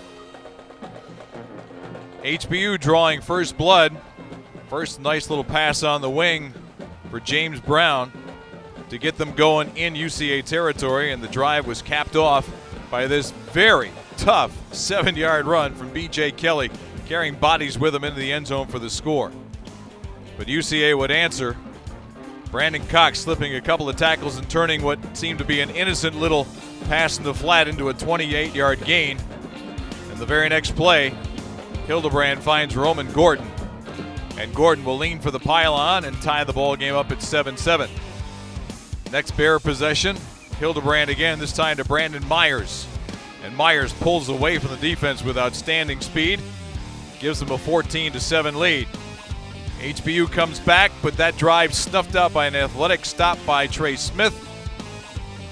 Trying to add on just before halftime were the Bears, but the field goal attempt by Cummins blocked by Latravian G. And it keeps our score where it is now at 14-7 with UCA on top of HBU here. First half stats, as you can see, are fairly even, John. 216 for UCA and 183 for Houston Baptist. One thing, you know, they have 69 yards rushing due the Bears. They average 259 on the ground, so you can see how the HBU defense has bottled that up. Conversely, last time out against McNeese, HBU had 132 yards of total offense for the game. Yep. And they've got 183 here in the first half. Yeah, I think another impressive stat here is you look at HBU's third down conversion, 6 of 10 on third down. That is excellent work. Now, UCA is 4 of 9, but the third downs that UCA's got, you just saw the one by Brandon Cox, that led to Roman Gordon's touchdown, because I think it was 2 plays later that Gordon was out there in the flat running relatively free to get to the end zone. But what I like about this thus far, Tom, is you've got plenty of offense, 216 to 183, but we've seen some defensive plays. Great defensive plays, right? We've seen Latravian G make a great play on special teams. We've seen UCA with a great kick return to start the game. We've seen a little bit of everything in this first half, and it's made for a really entertaining 30 minutes. And I believe HBU will get the ball to start the second half. They declined the option at the start of the game. If they could have, they obviously stopped UCA with that field goal attempt. If they could have come down and scored points off of that and then gotten the ball back, man, what a boost of confidence. But I got to think when they walked into the locker room down 7 to the Southland Conference #1 team, that unit had to be feeling pretty good. But there are enough fifth-year seniors to say, look, 30 minutes is not 60. We got to finish this thing in the second half and maybe shock the world when we're done. 14-7. UCA on top of HBU. We get ready to start the second half after this timeout on Fox Sports.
Okay.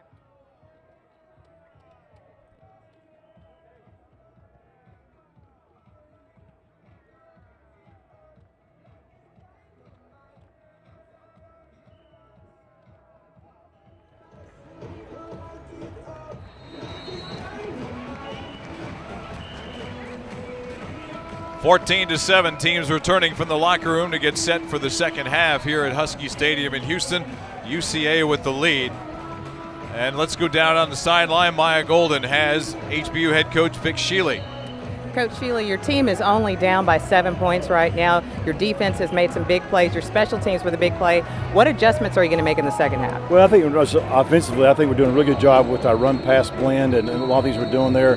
You know, the interception and the missed field goal, just kept us from maybe getting some points on the board that would have, put us ahead. But we got to keep playing. Third down stops pretty critical on defense, and so we'll just keep on working. How is the energy of being on your home field, the energy of this crowd feeding your team and you tonight? Well, when you're on the road so much, you make good plays and the stadium's quiet. So at least come back home and make a play, and people are excited. So it's a great feeling. All right, thank you, Coach. Maya Golden and head coach Vic Shealy will take a look at some of our impact players here in the first half. Garrett Dolan with 5 solo tackles and 1 assist, 2 tackles for loss. Zappi with a good first half at 15-21 for 157 yards. And James Brown had 1 reception in the ball game, but also ran the ball in the first half 8 times for 16 yards. Yeah, Tom, I like the mix that you've gotten with the running backs there. Hildebrand threw over 147 yards. He's got those 2 touchdowns. But that Cox third down catch, he's only had 2 catches. Yep. But that catch on third down was really big. But they've held Crossley under control, and that was big after a big afternoon last week against Sam Houston State. The HBU defense has really held him in check and done a really nice job, Tom, as you mentioned, against that UCA running game, and they're going to have to continue that. If I'm UCA, I take the game out to the perimeter. That's where I feel I've got an advantage. This is the 4th time these teams have met. Central Arkansas has won the previous 3. And are you ready for the total score of those first 3 games? All right, hit me. 169-20. Ooh. Including 56-13 last year. But the Huskies are a different team this time around, as we are seeing, and they will get the ball to start the second half. And this is Dickens. Being hard to bring down, still squirming his way out to the 20-21 yard line. My goodness, what a return that was by Ladarius Dickens. You don't see that often. With a return guy, usually they take that first shot and they go down. But he fought out there, get to the 20-yard line, and now we'll see what HBU's offense is able to do. We saw Bailey Zappi take a shot at the end of the first half, and he was a little shaken with that. Yeah, but let's see how it'll be now coming out after having 20 minutes to rest. Exactly. College halftime, 8 minutes longer than NFL halftime, so you get a little bit extra time to rest. And he'll get back on the field and see what he can do. I like the mix of the HBU offense in the first half. And I like what the receivers have been able to do. But I think number 17, Houston, is going to be a key factor in the second half. So James Brown starts as the running back. Mev Ideen will be the wing back on the near side. Give it to Brown, trying to follow Ideen, and his blocker spins his way across the 25 and out near the first down at the 30-yard line before he'll be brought down by Juan Jackson. But a tough run for 9.5 yards for James Brown to get things going for HBU. Dial up and go deep. This same run we've seen from HBU, just blocked down and pinned it. It's back to Brown again, and he'll be brought down. George Odom, senior linebacker out of Millington, Tennessee. He's seen that run a number of times tonight already. They're going to pin down, pull the guard, kick out with Ideen. And then Brown gets his opportunity to find a hole at that point. But Odom with an excellent fill to get the tackle for a loss, setting up a key 3rd and 4 on his first drive. Back to the 26-yard line after the tackle by Odom. Zappi throws outside, has Ethan Fry across the 30, across the 35 to the 36-yard line. Goes Ethan Fry, 10-yard pickup, and it'll be good enough for a 1st and 10 for the HBU Huskies. Working on Trey Smith on the far sideline. Fry sold a deep route, broke it back. Smith slipped, couldn't get back there. Zappi found him. Good pitch and catch, get the first down, and now you can get an up-tempo. On first down, give it to Brown, sweeping the left side. Cuts it back for a gain of about 3 before he'll go down there, and the last guy off the pile again is 31, George Odom. He's their leading tackler on the season at 31 coming into today's bowl game. Steve Campbell says they call him the eraser because he usually covers up when somebody else makes the mistake. You love to have those guys on your defense. Guys that can fly and get to the football, physical. That was a 3-yard gain, Tom. Didn't look like much, but the run game continues to chip away. Zappi throws outside and found your man.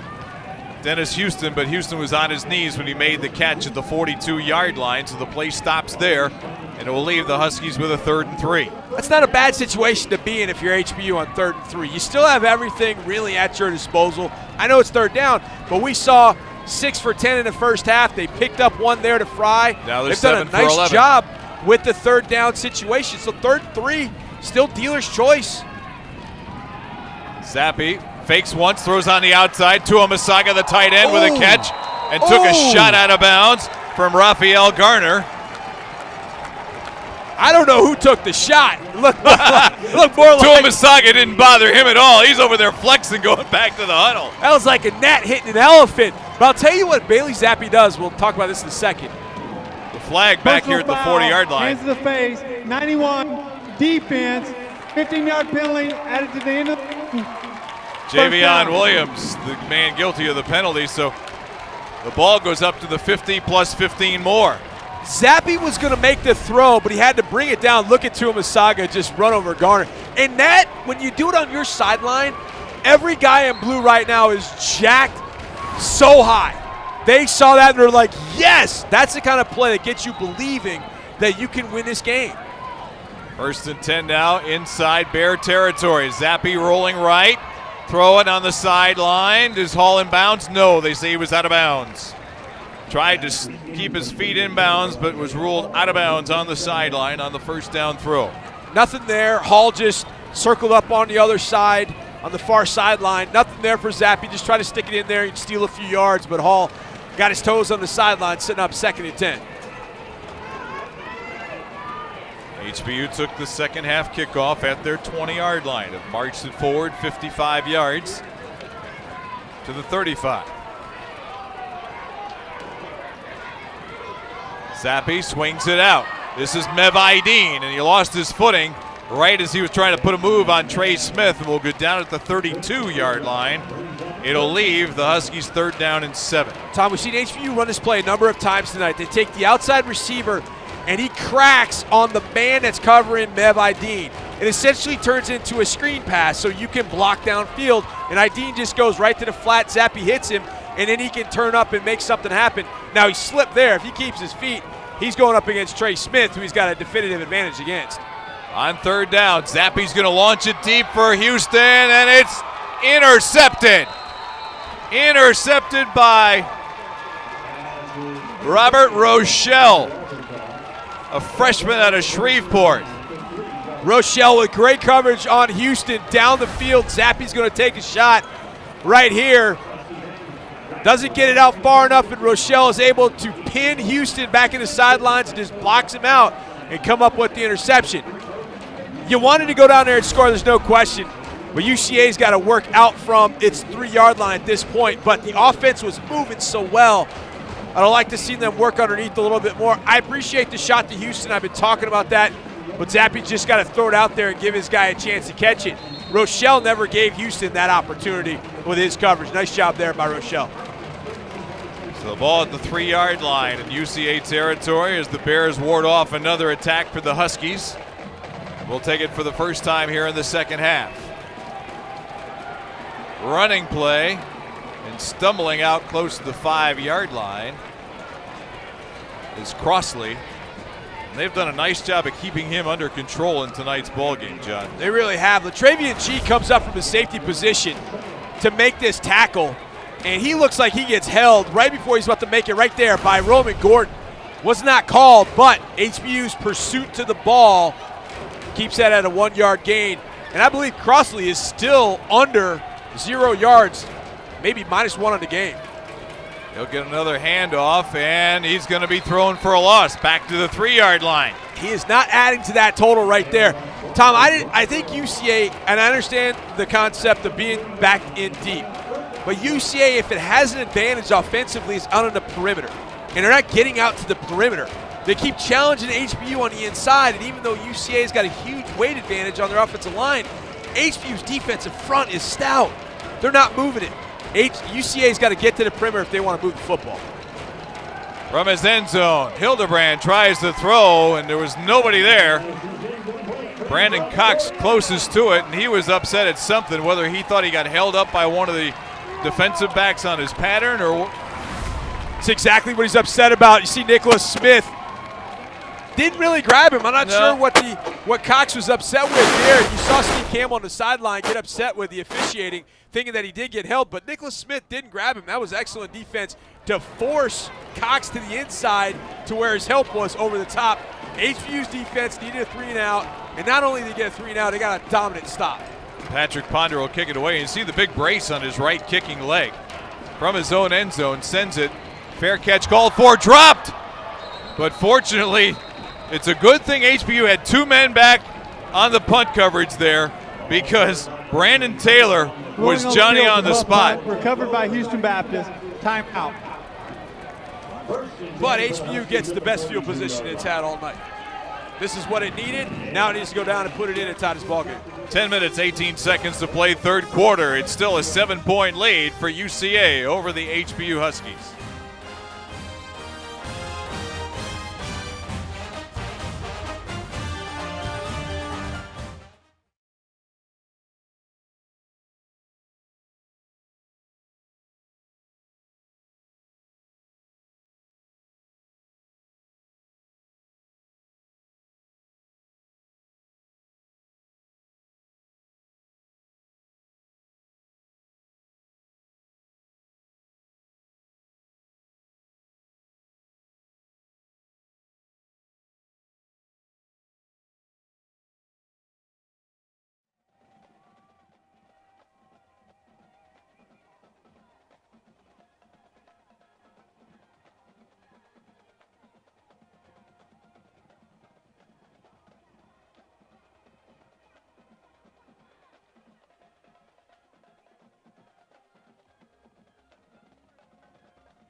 Today's game is being brought to you by Marriott Houston Westchase.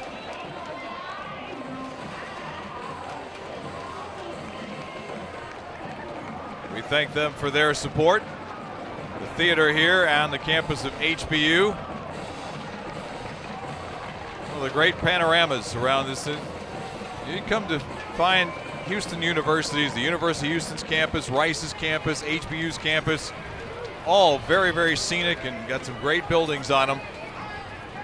We're back to work here with 10:18 to play, third quarter. HBU setting up shop at the UCA 42-yard line. Following a 38-yard punt by Patrick Ponder. And we get whistles and a false start, I believe, against. False start, 66, offense, 5 yards, remains first down. Aaron Gonzalez, the guilty party. Refs could have taken their pick there. Houston out wide, he moved. Everybody moved there. So back up 5. And a little bit more work to do, but you still have the ball inside UCA territory. But it's 1st and 15 now. Terrence Peters the back this time for Bailey Zappi. Fake to Peters. Zappi with a throw on the slant right through the hands of Ethan Fry. Double covered there by Trey Smith and Juan Jackson. But there was a window, a little bitty one, for Fry to get his hands on that ball. When Jackson didn't have a second receiver go out to his side, with the coverage UCA was playing, he was allowed to help on Fry, but Fry had actually split the two of them.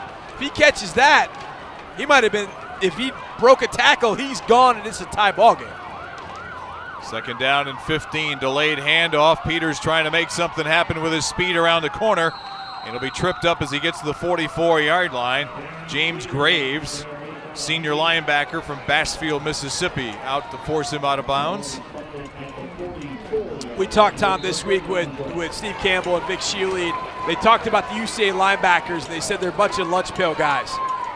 Well, they're a little bit more than that. They can run. They've gotten to the football and got the ball carriers over by the sideline and made some plays. Those UCA inside linebackers have done a pretty nice job tonight containing some of that speed. Now it's 3rd down and about a dozen for Zappi. And he's going to go down. Sack back near midfield. 95, Chris Terrell, the first one leading him in, had some help from Nathan Grant. Nathan Grant makes up for his field goal block mistake. You see a little twist inside, but it's Grant who comes from the outside on the right who gets free to get to Bailey Zappi to get the sack, making up a little bit for that mistake on that field goal block in the first half. See if Christian Guzman can pin him deep. He just got that one away. Coming up and making the catch is Smith at the 18-yard line. Still on his feet, and he'll be dragged down from behind, back at about the 17-yard line. Boy, Guzman was lucky to get that thing away. I was waiting for the block to happen right there. I just mentioned field goal block, and I saw him come through, and I thought that's a punt block, and that's going to be a scoop and score the other way. Luckily, Guzman able to get that thing off. But we have talked about this HBU defense, and they have made plays all night long. And they came up with a big 3-and-out that last drive. Just whether it's Dolan or Raphael Lewis or this defensive front, they have bottled up this running game for UCA. Inside, outside, you see 3 and 4 defenders on every single play. Hildebrand throws on 1st down. It's complete across the 25 to the 26-yard line. And making the catch there is Lester Wells. I got to think, Tom, that Steve Campbell and his offensive staff have said, we're beating our head up against a big brick blue wall inside. Let's take the game out to the perimeter. Let's see if our guys Dillard and Cox and Wells can get things done on the outside. Hildebrand on 1st down. Forced out of the pocket left, now throwing on the run over the head of Cox. Trying to make the dive for it was Lester Wells. And it'll go harmlessly to the turf, and it'll be 2nd down and 10. HBU didn't bring much of a rush, but they were still able to get pressure as guys worked free. That defensive front for HBU, whether you're rushing 3 or 4, they've not strung together a bunch of blitz package tonight.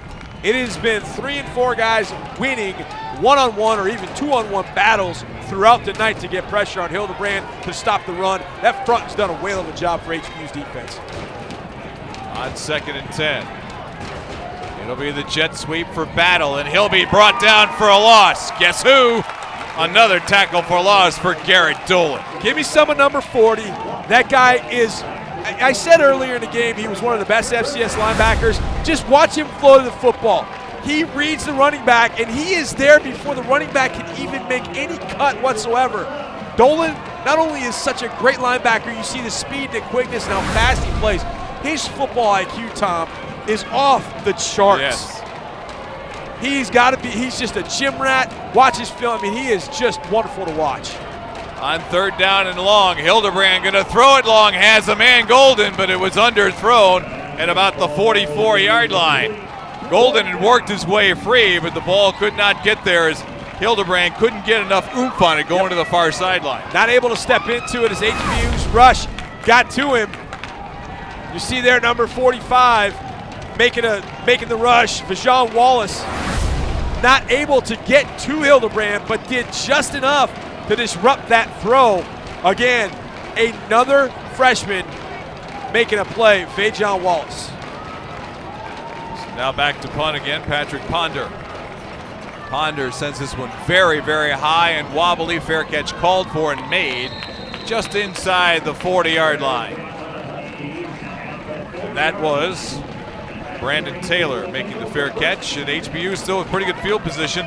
Their own 39-yard line, 7:38 to play 3rd quarter. It's still a 14-7 ball game. Talk about complimentary football a lot. Defense making plays and special teams comes up with a stop. Now the third part of that has got to complement the other 2 units, and that's the offense. And they've had some pretty good movement, but last drive when they had great field position, UCA's defense ratcheted up a notch, and HBU's offense unable to match that. HBU's offense has got to get back to it here with James Brown back in the game. I would expect run right away to try and set that that tempo right away on his drive. Give it to Brown, trying to sweep left, and there's nothing but white jerseys out there, and they're going to throw him for a loss back at the 35-yard line.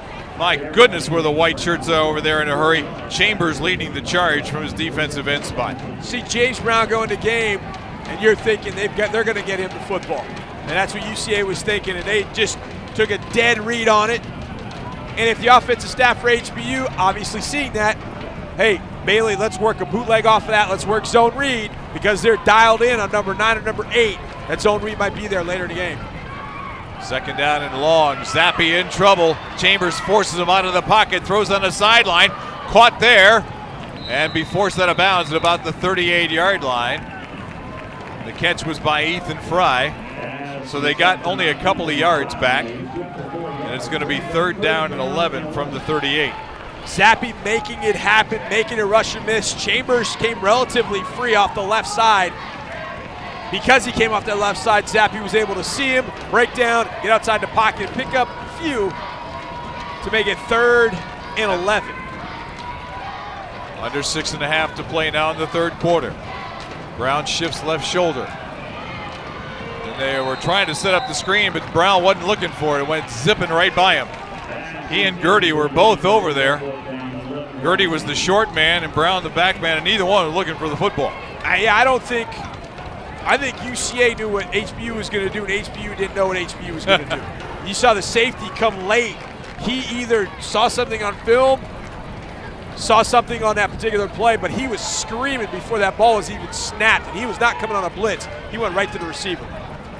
Guzman under no pressure hits another wobbler out. Trey Smith will call for and make the fair catch at the 27-yard line in the UCA territory. Just a 35-yard punt for Guzman. It'll bring us to a timeout. 6:13 to play in the 3rd. We're still at 14-7. UCA on top of HBU.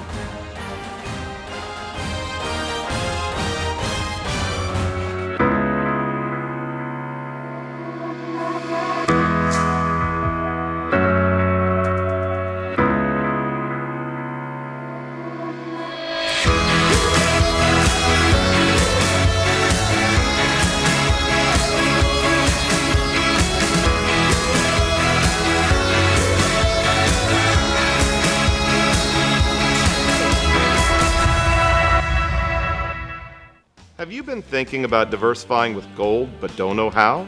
Hi, I'm Mike Fulgens, President of Universal Coin and Bullion. As an award-winning nationwide dealer, we help clients get the answers they need to discover the beauty, security, and strength of gold in their portfolio. Call us today at 866-UCB-GUIDE to receive our award-winning Gold Guide free. That's 866-822-4843. Here I am back at UCA. This is where I got my start.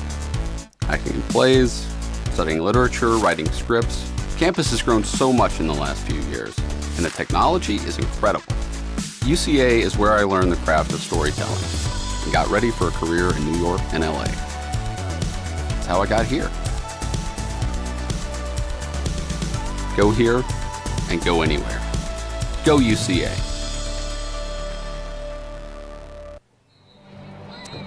Last week's Southland Conference Players of the Week, Hayden Hildebrand for these UCA Bears. 13-24, 294 yards and 4 scores in their win over Sam Houston State. Trey Smith, 2 interceptions, 1 for a touchdown, Defensive Player of the Week. And Darius Montgomery, the Special Teams Player of the Week, with 2 block punts, both for touchdowns. 2 block punts. Wow, Trey Smith got that game started last week against Sam Houston State. 3rd play of the game. Pick 6. And that set the tone for that big win for the Bears over the Bearcats. The Bearcats get one today over SFA in the Battle of the Piney Woods. But boy, it was a little tighter than people expected. 27-16 over at NRG Stadium. So now on 1st and 10 for the 28-yard line. Fake the jet sweep. Hildebrand throwing on the sideline and taken there just before he goes across the sideline stripe. Brandon Cox. A gain of 11 to the 39-yard line and a 1st and 10. Putting the overhang defender in conflict. Is he going to take Blackman out of the backfield, or is he going to stay deep with Cox? And as soon as that defender moved towards Blackman, Hildebrand's throw was easy at that point to Cox for a 1st down. Power pistol formation. Give it to Blackman, and he runs right into the defensive end, Andre Walker, who may have thrown him for a yard loss. Boy, was Walker in the backfield in a hurry. I mentioned earlier, Tom, that HBU hasn't done a lot of scheming up front. They haven't done a lot. They haven't had to. Their front has been that dominant, but that time they showed pressure off the left with Moncour and Timmons. They dropped them, slanted back into the play, and brought some pressure on the outside. UCA had nowhere to go on that play. Excellent scheme there by HBU's defense. 2nd down and 11 now. Again, fake on the jet sweep. Hildebrand throwing wide open on the sideline. It's Golden again at the 20, at the 10, and he'll be run down at about the 4-yard line. My goodness, was he open. A blow coverage left Roman Gordon wide open. Nobody out there on Gordon. He just ran down the field with nobody out there. Except his own teammate, Cox, to block for him. Here's Crossley on the handoff, and he can't get away. It's Walker on the tackle, but there's a marker down here on the near sideline. UCA pointing at HBU. Personal foul. 59, defense, half the distance to the goal, automatic first down. So I guess when Walker got up there, he got a piece of the face mask of Crossley. So move the ball from the 4 to the 2-yard line. Or it'll be 1st and goal again. Under 5 minutes to go now here in the 3rd quarter. Looking for a first point to the 2nd half for either team. Delayed handoff, Blackman, and he's going to power his way to the goal line, but not across. I thought sure he was going to score. And the blue shirt said, no, sir. Peoples was there, Dolan was there, G may have been there. And we're going quick again from the 6-inch line. Hildebrand is sneaking. Waiting for the signal for the officials. They're the ones that count. All the UCA guys say touchdown. And finally, an official throws his hands up for the score. Hayden Hildebrand with a 1-yard plunge. Rolling up the field is the touchdown. Makes it a 20-7 ball game, but all scoring plays and every play are under review here in college football. Let's take a look. This is the first one. This is Blackman, and he gets hit right at the goal line there. Excellent job. I can't see, number is covered. I can't see who made that stop there. But a great job to keep Blackman out of the end zone. I think it was Dolan who got the first hit on him.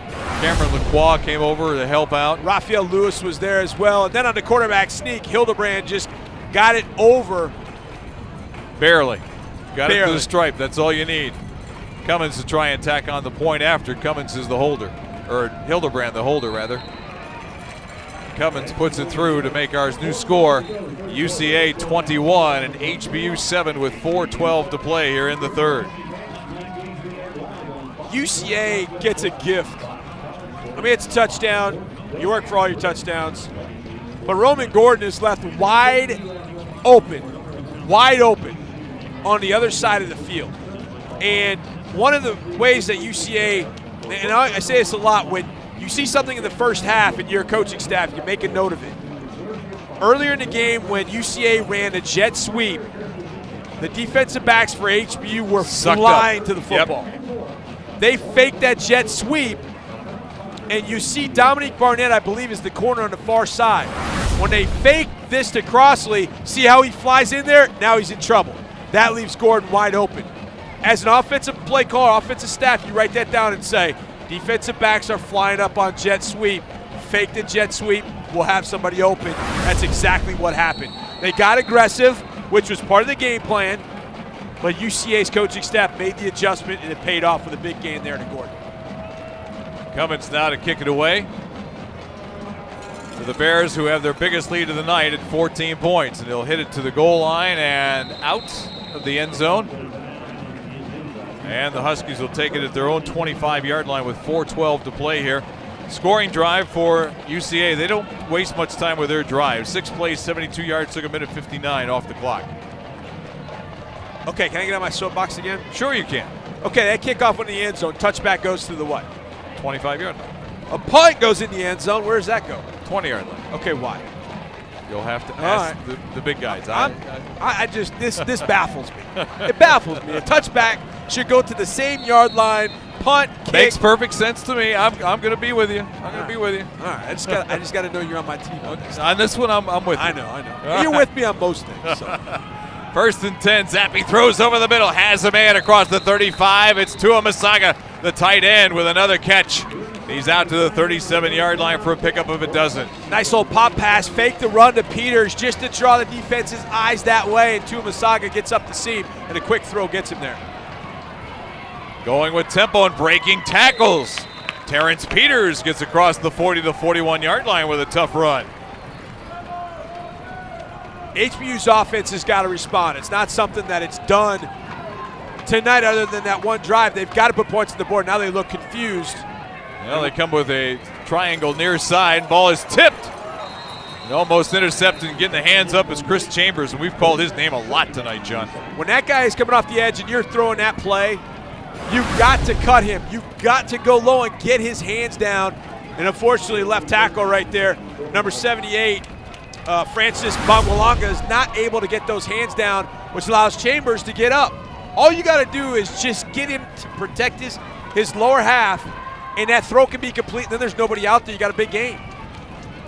2nd and 10.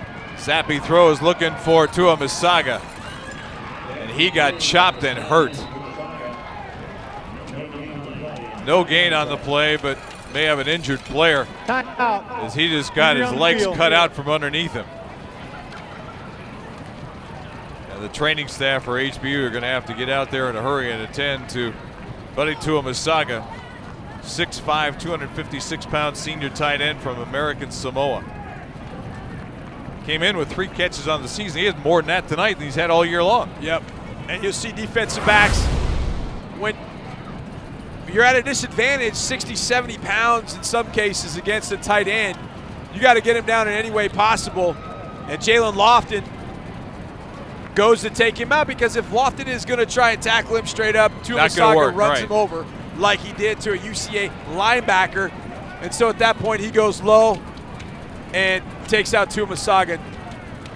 That's going to be a big loss for HBU. I don't think that. Because he's really been a big factor in tonight's ball game. Absolutely. He has been a weapon I didn't anticipate HBU having tonight. I knew Mev Dean would have his opportunities playing tight end. Right. Knew that the running backs would have an opportunity. But Tua Masaga's come up big a number of times tonight. Hopefully he's able to get back, but he's not able to put any weight on it coming off the field. That's unfortunate for this HBU offense. They will work him over. Now on the depth chart, Tyler Kennedy is listed as his backup. Or they just may move Ideen up to that position.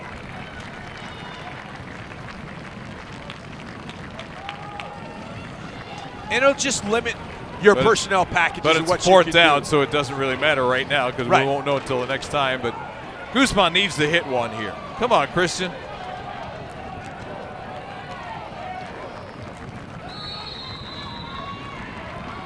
Show me a Christian Guzman punt. One time.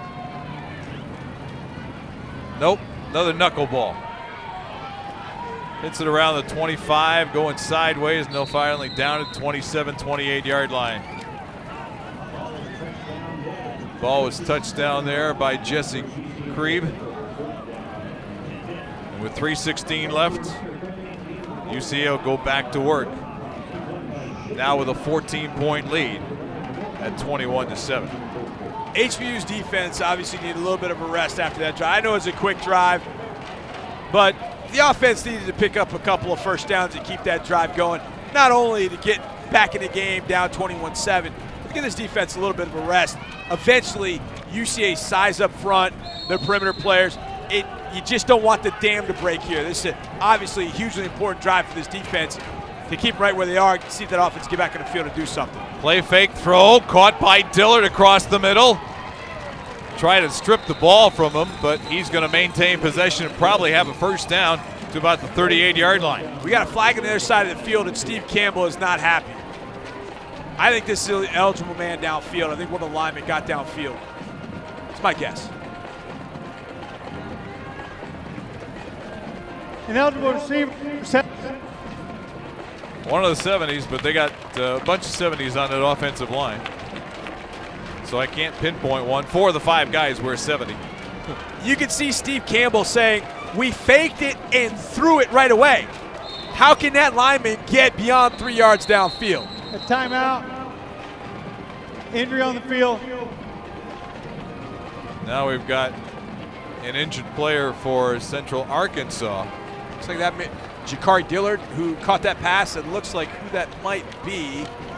I think that's number 5. Hard to tell. We're looking at it from up top, but he's bent over just enough to where you can't read the number on his back. See Steve Campbell right there, the head coach for UCA, and as soon as that flag was thrown, I saw him walk to the official, and I just knew at that point, because the coach is saying, look, we faked it and threw it immediately. Offensive linemen get 3 yards of space to go downfield in college. They get 3 yards. My guys are big. They're not that big. They're not that and fast. They're not that fast. They're not getting. So he has a point. He has a point, but it ends up working out for HBU, and that was Jakari Dillard, who was walking off the field under his own power. And so they'll bring in Brandon Myers, who has a touchdown catch to replace him. Not like they're losing a whole lot. Yeah. Again, taking the game out to the perimeter. Gordon's big play a little while ago. Jakari Dillard right there. You got Cox and Myers and Gordon out on the field. If UCA has any advantage, I think that's where it is. And if they want to move this ball down the field, I think that's where they have to go. Hildebrand batted back in his face. I think that was Kyle Bowling. It was. Excellent job here by the linebacker from Katy High School. We talked to Vic Shealy about Kyle Bowling this week, and he said he just does everything you ask him to do. He might not be the best at anything. He's not the biggest. He's not the strongest. He's not the fastest, but he's the kind of guy you've got to have in your program. And he's exactly right. He comes up with a big bat down right there. Could have been a big play feeding it out to the fullback on the bootleg. 2nd down and 15 now. Hildebrand on the run will dump it off on the sideline and getting buried by Teron Timmons, who was Joshua Nix. Oh my goodness. I don't know when we're going to update the program weights, but that dude, Teron Timmons, is not 230 pounds. This is a hit. Right on the sideline. You dream about a hit as a defender like that, especially when you got a little guy in your crosshairs. Yeah, that was Crossley 21 and not Nick's 41, who got blasted. Teron Timmons, a good-looking athlete. We got to update our programs, folks. He's not 230 pounds. I can promise you that. 250, 255 maybe. Absolutely. So on 3rd and long for Hildebrand. Flushed out of the pocket. And he'll just take it up the sideline and get what he can and go out of bounds at the 29-yard line, well short of the first down marker. Do we have a flag back Way in the back, Tom? I can't tell. It looks like there's a one. flag in the center of the field at the 13-yard line.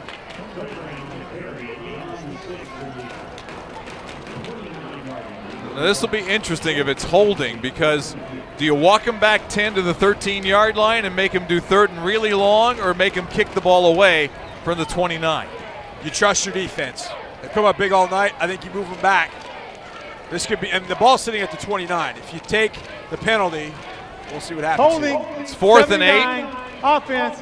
That penalty's declined. Cade Camp, the left tackle. Watch Camp on the end here. Oh, yeah. Walker with just a dip and rip inside. Excellent technique. And he's been going outside all night. Walker has been working the edge. That time, he darts outside and comes back in with the rip, and then he got that arm up there, and as soon as he did that, Camp was done. Holding call. Would have negated. I don't know. I probably would have taken the holding because I trust my defense. Brown on the near hash mark. Taylor on the far hash mark. Awaiting Ponder's punt here with 1:45 left in the 3rd quarter. High end over end and waving for the fair catch Taylor, and he'll make it at the 27 or 28-yard line, and that's where HBU will get it back with 1:41 left here in the 3rd quarter. Defense again coming up with a big drive. One big play in the second half makes this one 21-7. And Vic Shealy's going to go home tonight no matter what happens, knowing the lost opportunities of the field goal by Chadwick, the interception by Trey Smith when he had the ball into the red zone or near the red zone, those missed opportunities. And then you had Rochelle with the interception in the second half when he had a nice drive going. It's been missed opportunities for HBU's offense in between the brilliant moments that this unit has had. Well, Vic will tell you that the last 2 losses in the conference to Abilene Christian and McNeese, that they've played well enough to win on special teams and on defense. The offense hasn't been able to help them with a total of 261 yards in those 2 games.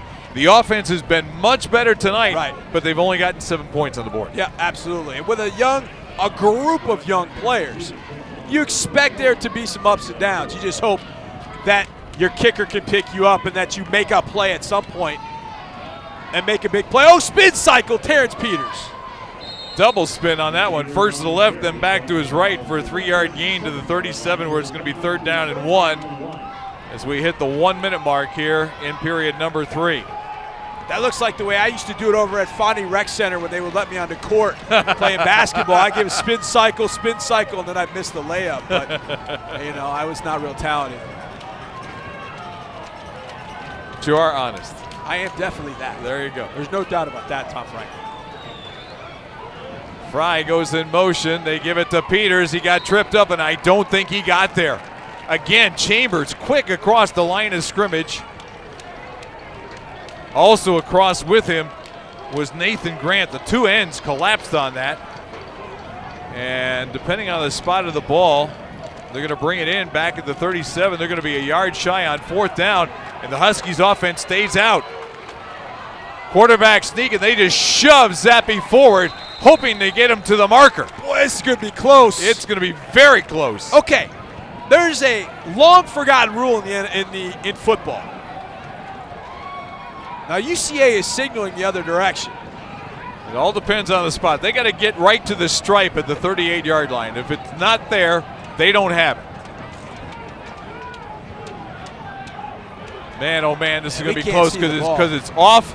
It's off the hash mark by about a yard. This is and the referee's foot is right there. The nose of the ball is touching the marker. Now, do they need the front end or the back end of the stripe? That's the key. Yeah. They're going to bring the sticks in for the far side and measure this. This is going to be real close. I'm going to say he's got it. Nope, and he does it. A couple inches short, about 3 links of the chain. And UCA's defense holds with 11 seconds left here in the 3rd quarter. Bailey Zappe with the quarterback sneak, and Mevi Dean just ran up and shoved him forward. But got to give credit to UCA's defensive front, holding strong just enough. Yep. Say it's a game of inches. Well, that was inches right there between HBU getting that 1st down or UCA taking over in HBU territory with 11 seconds left in the 3rd quarter. But you got to like the way that HBU's coaching staff has approached this game. Yeah. You know, that pooch kickoff that they have after the touchdown. I don't have any problem deep with throws. That, no. I mean, they said, we've got to pull out all the stops to beat the best team in the conference. And you got to love it. I love them going for it right there on 4th down. It's unfortunate they came up an inch short. Here's Hildebrand. Now forced out of the pocket. He's going to run with some room and slides down as he gets inside the 30-yard line. They'll put him down at the 29 for a gain of 9, and that'll be the end of the 3rd quarter. Only one score in the quarter. 3rd quarter. A Hildebrand 1-yard quarterback sneak. And it's 21-7. UCA over HBU as we go to the 4th and final period in Houston.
Along with Maya Golden and John Harris, this is Tom Franklin back at Husky Stadium in Houston, Texas. We start the fourth quarter with UCA ranked number 6 or number 8 in the FCS standings and atop the Southland Conference standings, holding a 21-7 lead over HBU with 15 minutes to go. Zappi looking, and just threw it away. Now, he didn't get it to the line of scrimmage, or he's past the line of scrimmage. I think that's what the head linesman is telling him, that Blackman was in the vicinity. Somehow he got lucky. Is he close enough? Wow. Look, you'll see Blackman he's show out of the tackle right box. there. He just saw Blackman. Okay. He nearly hit him in the shoulder with the ball somehow. Wow. That's a senior showing some experience, running for his life, knowing he had a guy there and just trying to flip it to him. Running play, and Crossley will get the first down as he dives across a couple of players and gets into the 27-yard line. Your third and short, you turn around and hand it to your 240-pound running back, and that's where that incompletion was huge, because if that gets called intentional grounding, it's 3rd and 10. But he gets an incompletion, it goes back to 3rd and 1, and they pick it up with Blackman. So a new set of downs for the Bears at the 27-yard line in HBU territory after they stopped the 4th down and 1 quarterback sneak try to turn the ball over. Hildebrand throwing on the wing right to Cox, and he'll make the catch and run out of bounds in front of Dominique Barnett. They'll spot him down at the 20-yard line for a pickup of 7. UCA staff must have liked what they saw out there with Cox and Barnett, because they got Hildebrand's attention and got him to change the play. And they got that one-on-one isolation out there, and Cox able to get wide open against Barnett. 2nd and short, Blackman. He got maybe a yard. And HBU's defense has done an outstanding job against this running game for UCA, holding them through 3 quarters to 82 yards. And remember, they averaged 259 on the ground. 82 yards through 3 quarters. Blackman had 114 against Kansas State. The first game of the year. On his own, he had 114 against Kansas State. This HBU defense has come up large tonight. They just have not gotten enough offense at key times throughout this game. Now it's 3rd down and 2 from the 19-yard line. It's Blackman on the carry, and he's hit and fights forward close to 1st down yardage.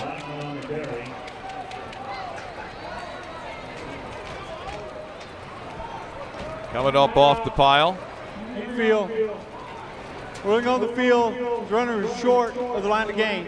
4th down. It was Moncourt on the tackle, but we've got an injured HBU player down at the 20-yard line. Tom, I think that was number 10, Greg Vincent. We just caught up in the pile down below.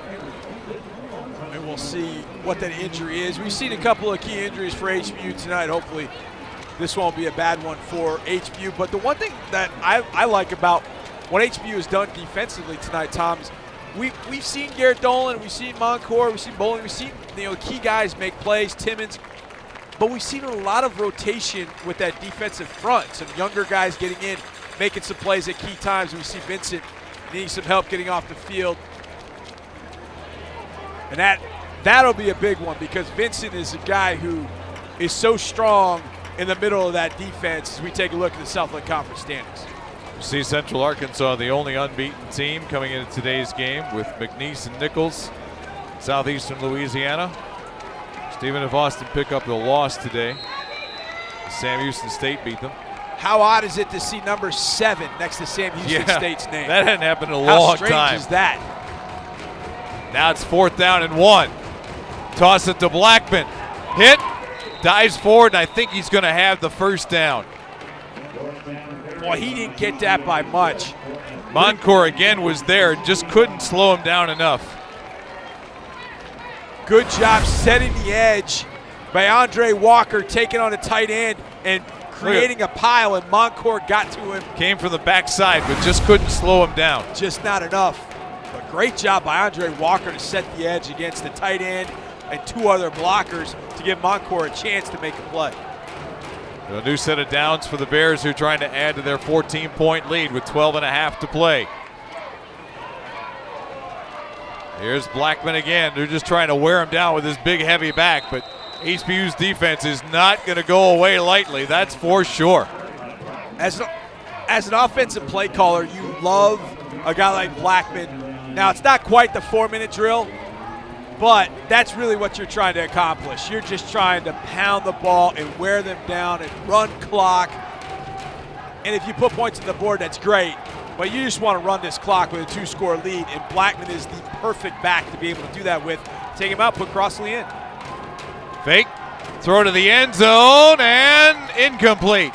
Myers was there, and he was well covered by Dominique Barnett that time. Barnett came up with a great play to get that ball out of Myers' hand. It looked like Myers had position when the ball went up, but Barnett able to rip it out as Hildebrand took a shot for the end zone. Myers almost coming down with a one-handed grab, but Barnett knocked it away, set up his third down. And HBU will bring some pressure. Myers had 3 inches on Barnett, 6'4" compared to 6'1", so it wasn't a big size advantage. He tried to use it, though, as best he could. Third down now, screen pass inside. Oh, man! And the ball's loose. And HBU's got it. Dolan's got the recovery. Boy, was that screen played beautifully by HBU. They got caught on that screen earlier in the game. You see HBU's front flying to the football as UCA lets him go by. Rolling on the field. Player was down before the ball came loose. It was Lester Wells with a catch, and did he hit the ground before the ball came out? Let's take another look at it. Did the ground cause this fumble? Taylor Thompson does a great job getting inside the block of Brandon Cox. He's got it. He's got it. Takes a shot right there. Now you can't see where the ball is when it comes out when that shoulder hit the ground. Got a field goal try coming out here for Cummins. 33 yards away, and he splits the uprights. So a 33-yard field goal for Matt Cummins comes with 11:12 to play in the game and extends the Central Arkansas lead to 24-7 over Houston Baptist.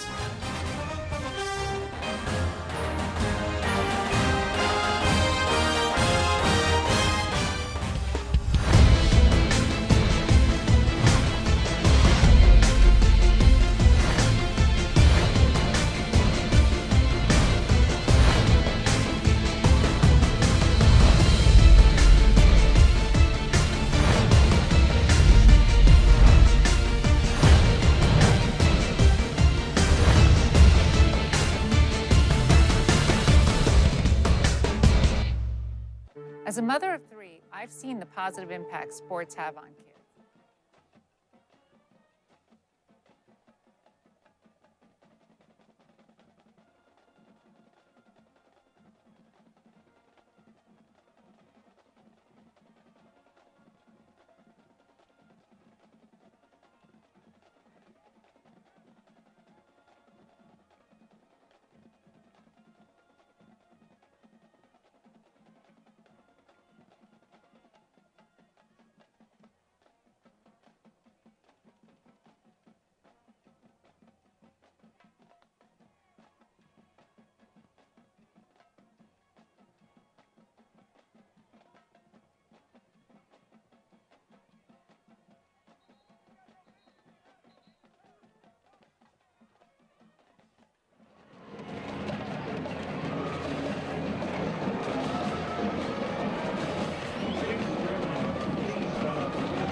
(24-7), Central Arkansas on top of HBU.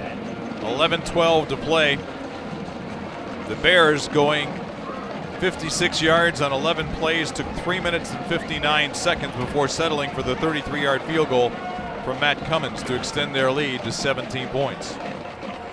Now it's imperative the Husky offense has to keep moving the football, but they've got to score now. Down by 3 scores with 11 minutes to play against the only unbeaten team left in the Southland Conference. Cummins sends it on its way, and it'll hit at the goal line and go out. HBU not interested in trying to return these.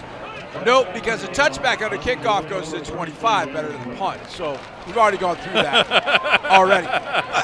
11-12 left in the game, 24-7. It's 3 scores. UCA is going to be pinning its ears back. You're probably going to see some of the speedier guys on the field get upfield.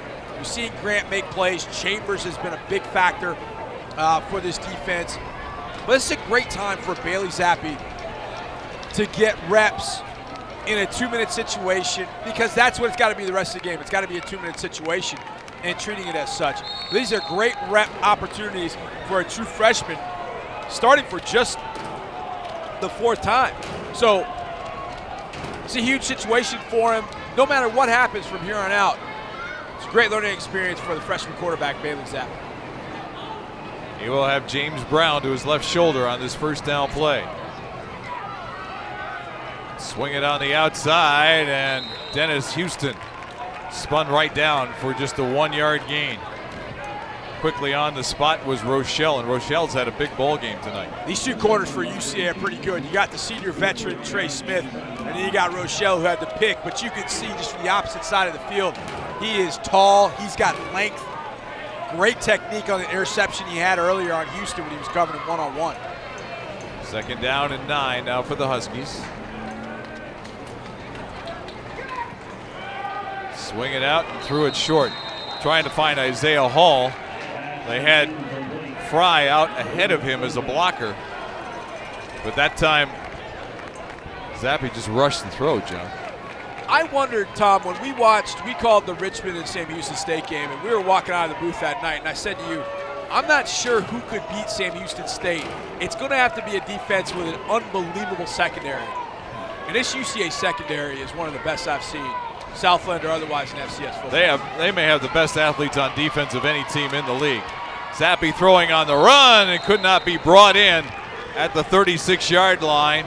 Gertie was the guy, the intended receiver. He was looking for a penalty marker, but none was coming. I'm not even sure how Zappi got that off, and then he hit Gertie in the hands. A tremendous play by the freshman just to get rid of that football, and Gertie unable to hang on to it again.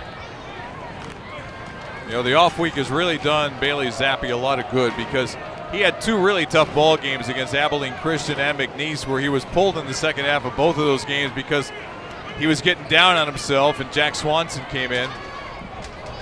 And the off week, and they worked back on his fundamentals, and they showed him all the things he was doing right. Yeah, absolutely. And built on that. Didn't go back. They said he was being hard enough on himself. He didn't need to hear anything bad from the coaching staff. He was doing it all by himself.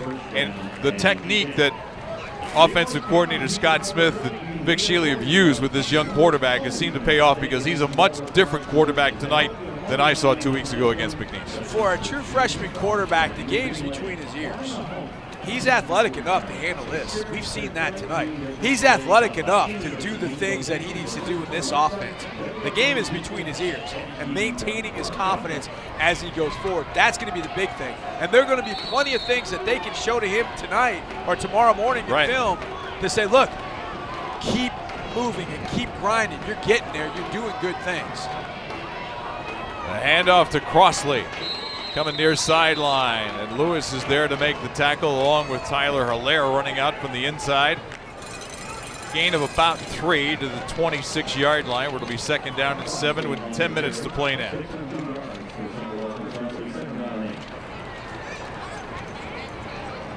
But I cannot say enough about the run defense that this HBU team has put out tonight. Against a team that likes to ground it down on you and then beat you with a pass like this to Gordon, and he got it at about the 31-yard line. Roman Gordon, he may have been shaken up as he goes right to the sideline. Boy, Roman Gordon has been the MVP tonight. Touchdown catch, a big catch in the second half. But Hildebrand does exactly what you want as a receiver. They come out of a bunch set right here and sort of get lost. He's got Broussard on his hip as we get back to live action there. But Gordon gets Broussard on his hip and then just breaks it to the post. And Hildebrand's got nobody out there. So he just lofts it out there and lets Gordon go run and get it. And Broussard a half step late getting there. Crossley with a run for 4 yards. He gets it back. And he'll get now to the 22-yard line for 4 more, where it'll leave the Bears with a 3rd down and 2. So we approach 9 minutes to play. They're not, you know, the warp speed that they had in the first half when they want to go no huddle was just amazing. And now they've slowed it down to more of a traditional kind of no huddle offense where you just kind of scramble around a little bit, look to the sideline, get your plays, because they know that the 12th man right now is the clock in their favor. 3rd and short, 3rd and 2. Blackman's in the game. If this ball doesn't go to Blackman, I'm not sure what they're doing back there, and we're going to get a false start on UCA. Movement at the line of scrimmage. Looked like that was Chandler Dexter, the tight end, who was in a nasty slot position where they were going to run the football right behind him.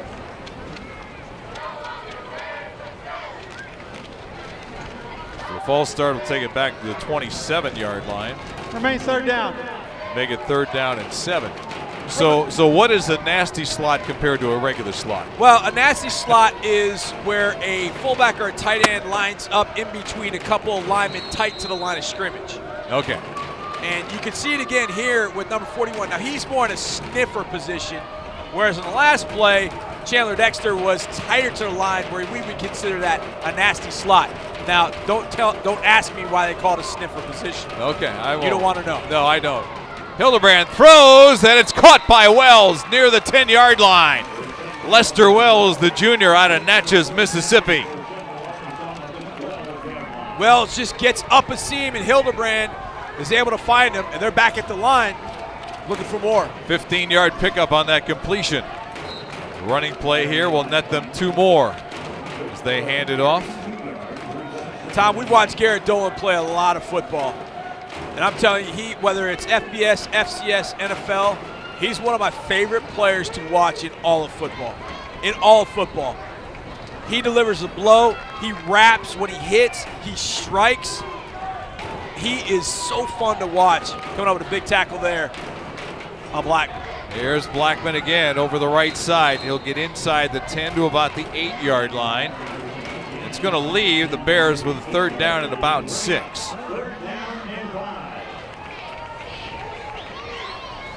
But again, if you're the HBU staff, they've got it down inside. They got the big play. Keep out of the end zone. Keep out of the end zone. This is about pride right here. It's 24/7. The clock is just being eaten up. This is about pride, keeping them out of the end zone right here. You're exactly right. That's what this drive is all about. Blackman to the left shoulder. Wells starts in motion. Zappy hit. Ball is on the ground. It's picked up. They're going to call it incomplete. Coming off the edge was Timmons for the blindside hit. This will be very close to see. Was coming fast and furious. I don't know if that arm was moving, to be honest with you. I don't know. I thought the refs hesitated in blowing the whistle. And when Blackman got the ball, he just stopped. I don't think the refs blew this whistle right away, but you can see number 71 there. Might have been a move. Trying to get out there. Curtis Parker, he was unable to get to Timmons, who was a locomotive to Hildebrand. 25-yard field goal attempt for Cummins. Ball back and down, kick on the way, and the kick is good. So back-to-back field goals for Cummins. It stretched the lead to 20 points now at 27-7. 6:54 to play here at Husky Stadium. We will take a timeout and be back for the finish of this Southland Conference matchup between the Bears and the Huskies.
27-7. Central Arkansas looks like they're on their way to yet another Southland Conference victory.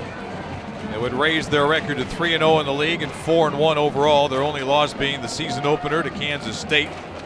9-play, 69-yard drive took 3 minutes and 22 seconds, resulting in a 25-yard field goal for Matt Cummins, who will kick it off here from the near hash mark.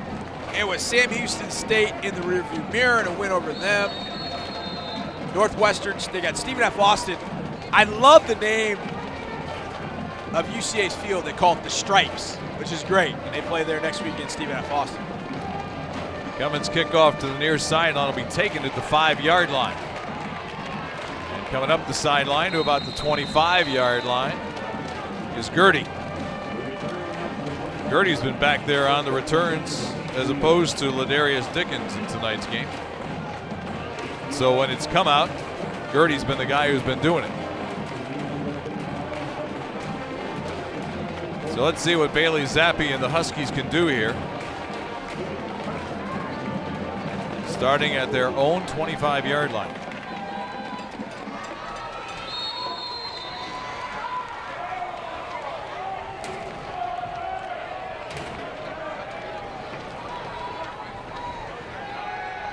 Zappi swings it out left. Ooh, man. All over the intended receiver. Mevi Dean was Michael Ware. Oh, my goodness. This secondary, we talked about it at the beginning. We talked about it throughout the game. They don't play deep. They play within about 10 yards of the line of scrimmage, if not closer, because they close like that. Ware and Jackson and Smith and Rochelle. They don't play a lot of nickel. They don't need to, because those four guys are a definite no-fly zone for sure. 3 receivers to the far side, but Zappi looks this way and swings it out. B.J. Kelly tried to keep his feet and will go down shy of the 30-yard line. It's going to be 3rd down at about 5 for the Huskies coming up. If HBU has found something tonight, Tom, it is using the backs in the receiving game. B.J. Kelly, James Brown, and Terrence Peters have all caught the ball out of the backfield and gotten loose out of the backfield. They've got to continue to go to that well throughout the rest of this season. Throw it, caught by Ideen, and Ideen will be knocked down at about the 37-yard line, but not before he picks up a 1st and 10. It's a great job, Tom, by Reggie Dean on the tackle. By Bailey Zappi. He changes his arm slot. He's a traditional over-the-top thrower, but he dropped his arm down and kind of went sidearm, 3/4 sidearm to get that ball to Mevi Dean. Nice job there by the freshman. Running play this time. And it's Kelly who will scamper for about 5 yards out to the 41-yard line. Kelly, the guy who scored the only touchdown of the ball game for HBU. Seems like a long time ago. It does seem like a long time ago. He scored in the first quarter. Aspect of tonight's game, Tom, is that HBU should have more scores up on the board with the way the offense has performed. Kelly this time is met by a host of defenders from UCA and will throw him for a yard loss back at the 40-yard line and set up a 3rd down and 6. We're down to 5:20 and counting. Just prior to that play, I looked down and you could see Bailey Zappi and B.J. Kelly looking at the sideline, kind of waving their hands like, let's go, come on, come on. And Zappi got a little frustrated that he wasn't getting to play a little bit faster to put more pressure on UCA's defense. Fry is on the near side. 2 to the far side for Zappi on 3rd down and 6. Throws, and it's picked off. Juan Jackson with the interception, stepped right in front of the tight end. Tyler Kelly in for the injured Buddy Tuomasaga and just took it away. Jackson could see this coming a mile away, just ran a mesh route, and a tight end needed to continue on his route. He sort of stopped and waited for Zappi to throw the ball to him, and Jackson jumped in front of him. If Tyler Kelly just keeps running, then Jackson can't go through him to the ball. You're not big enough. Right. Kelly had to keep going on the route. He sort of held up, and when he held up, Zappi was thrown to a spot, and when Kelly held up, Jackson was able to dart in front and make the play. You know, it's almost like he was thinking of taking the ball upfield as opposed to continuing that square out route to the sideline. Right. So from the 44 in HBU territory, the Bears go back to work. They go back to work on the ground. They're just trying to wear out this HBU defense. And now you see some changes we'll see a change at quarterback for UCA. As Hildebrand will check out, Braylon Smith ought to come in, and he does. Get some valuable reps for a guy. You never know what happens to Hildebrand in the game. Your backup's got to get some reps, and Braylon Smith able to get a few here. Keyshawn Leday is now the running back, number 20.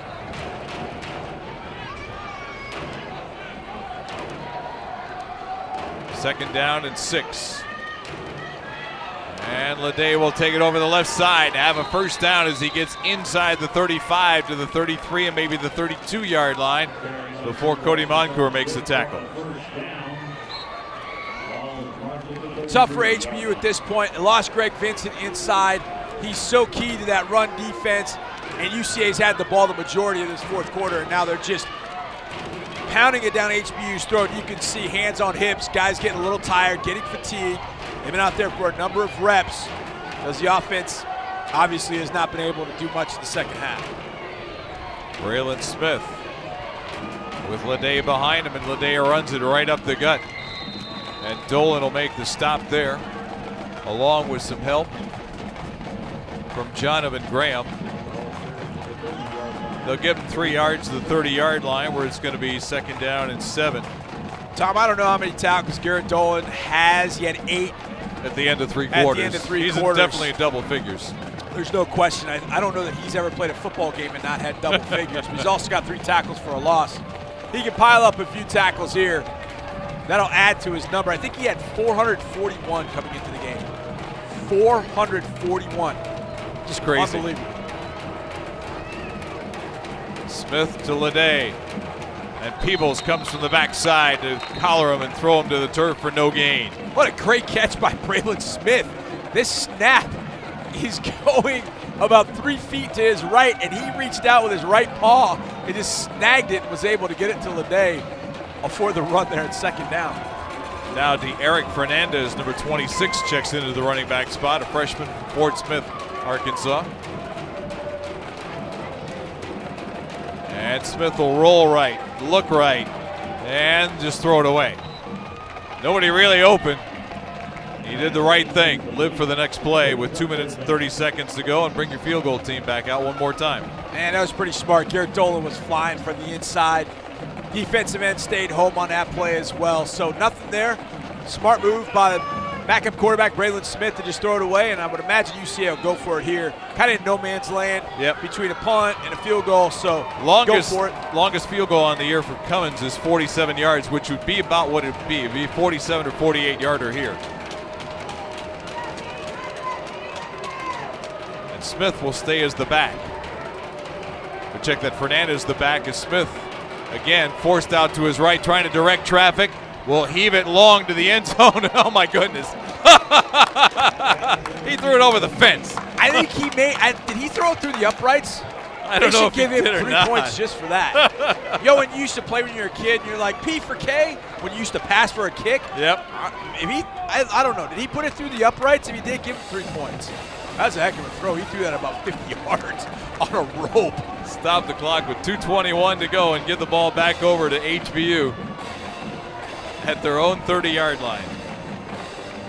Another stop for the HBU defense. Those guys. We can't say enough about that defensive unit tonight. And just the same thing I saw against McNeese 2 weeks ago. I mean, these guys are relentless for 60 minutes.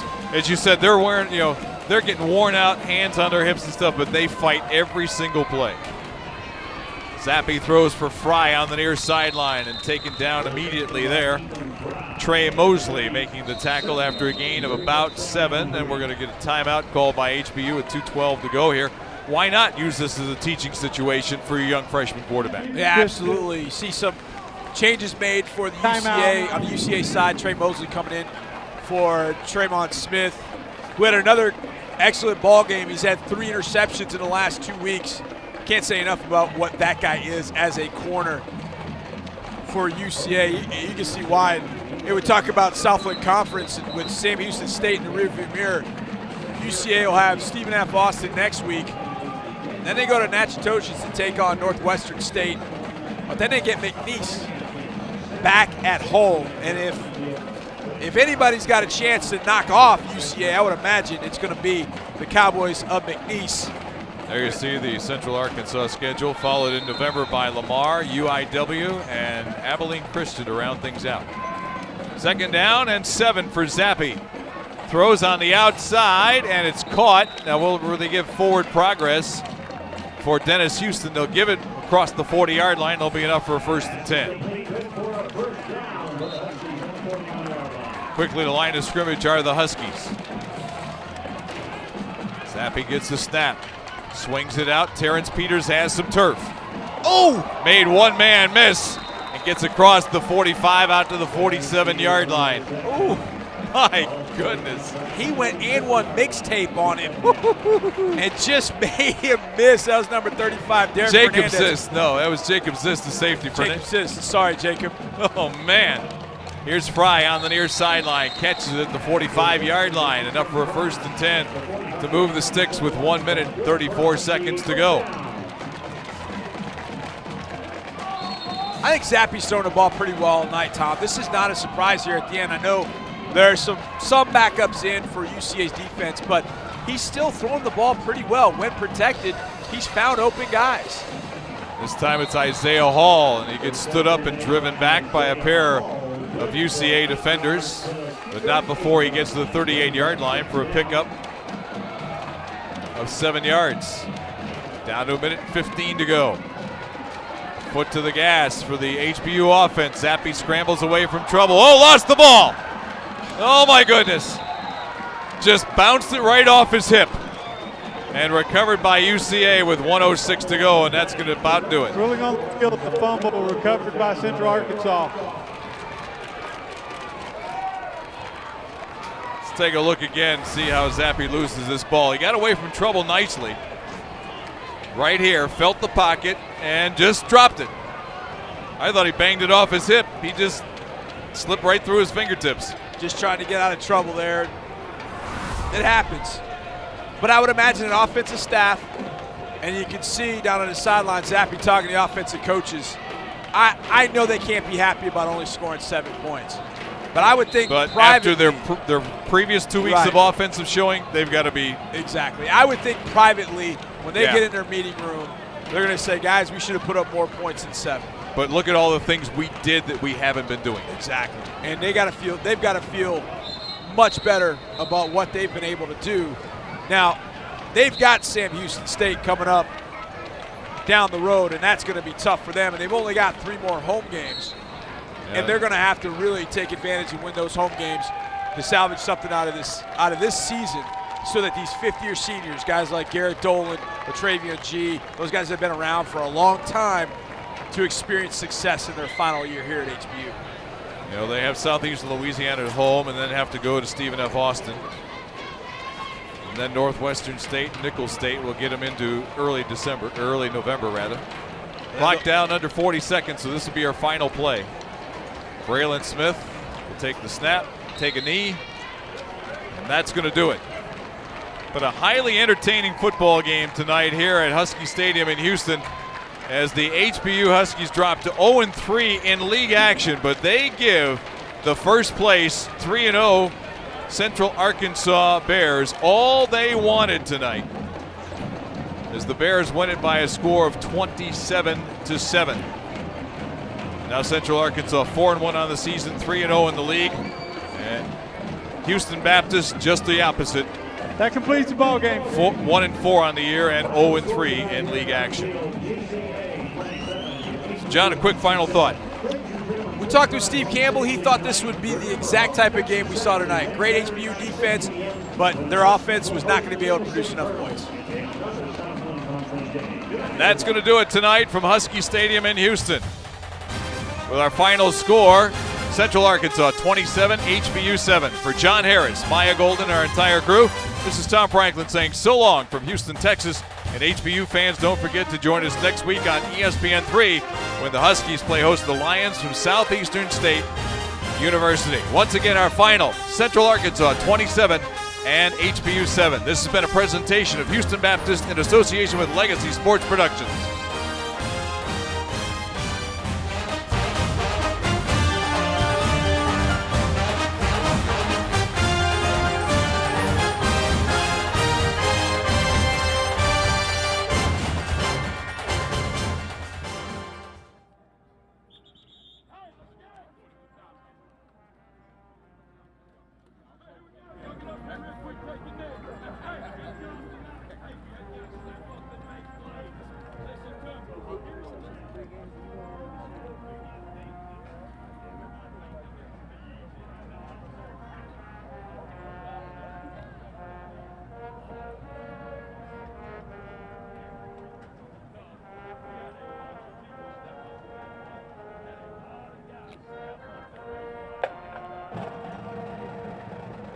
Doc? It's fine right here.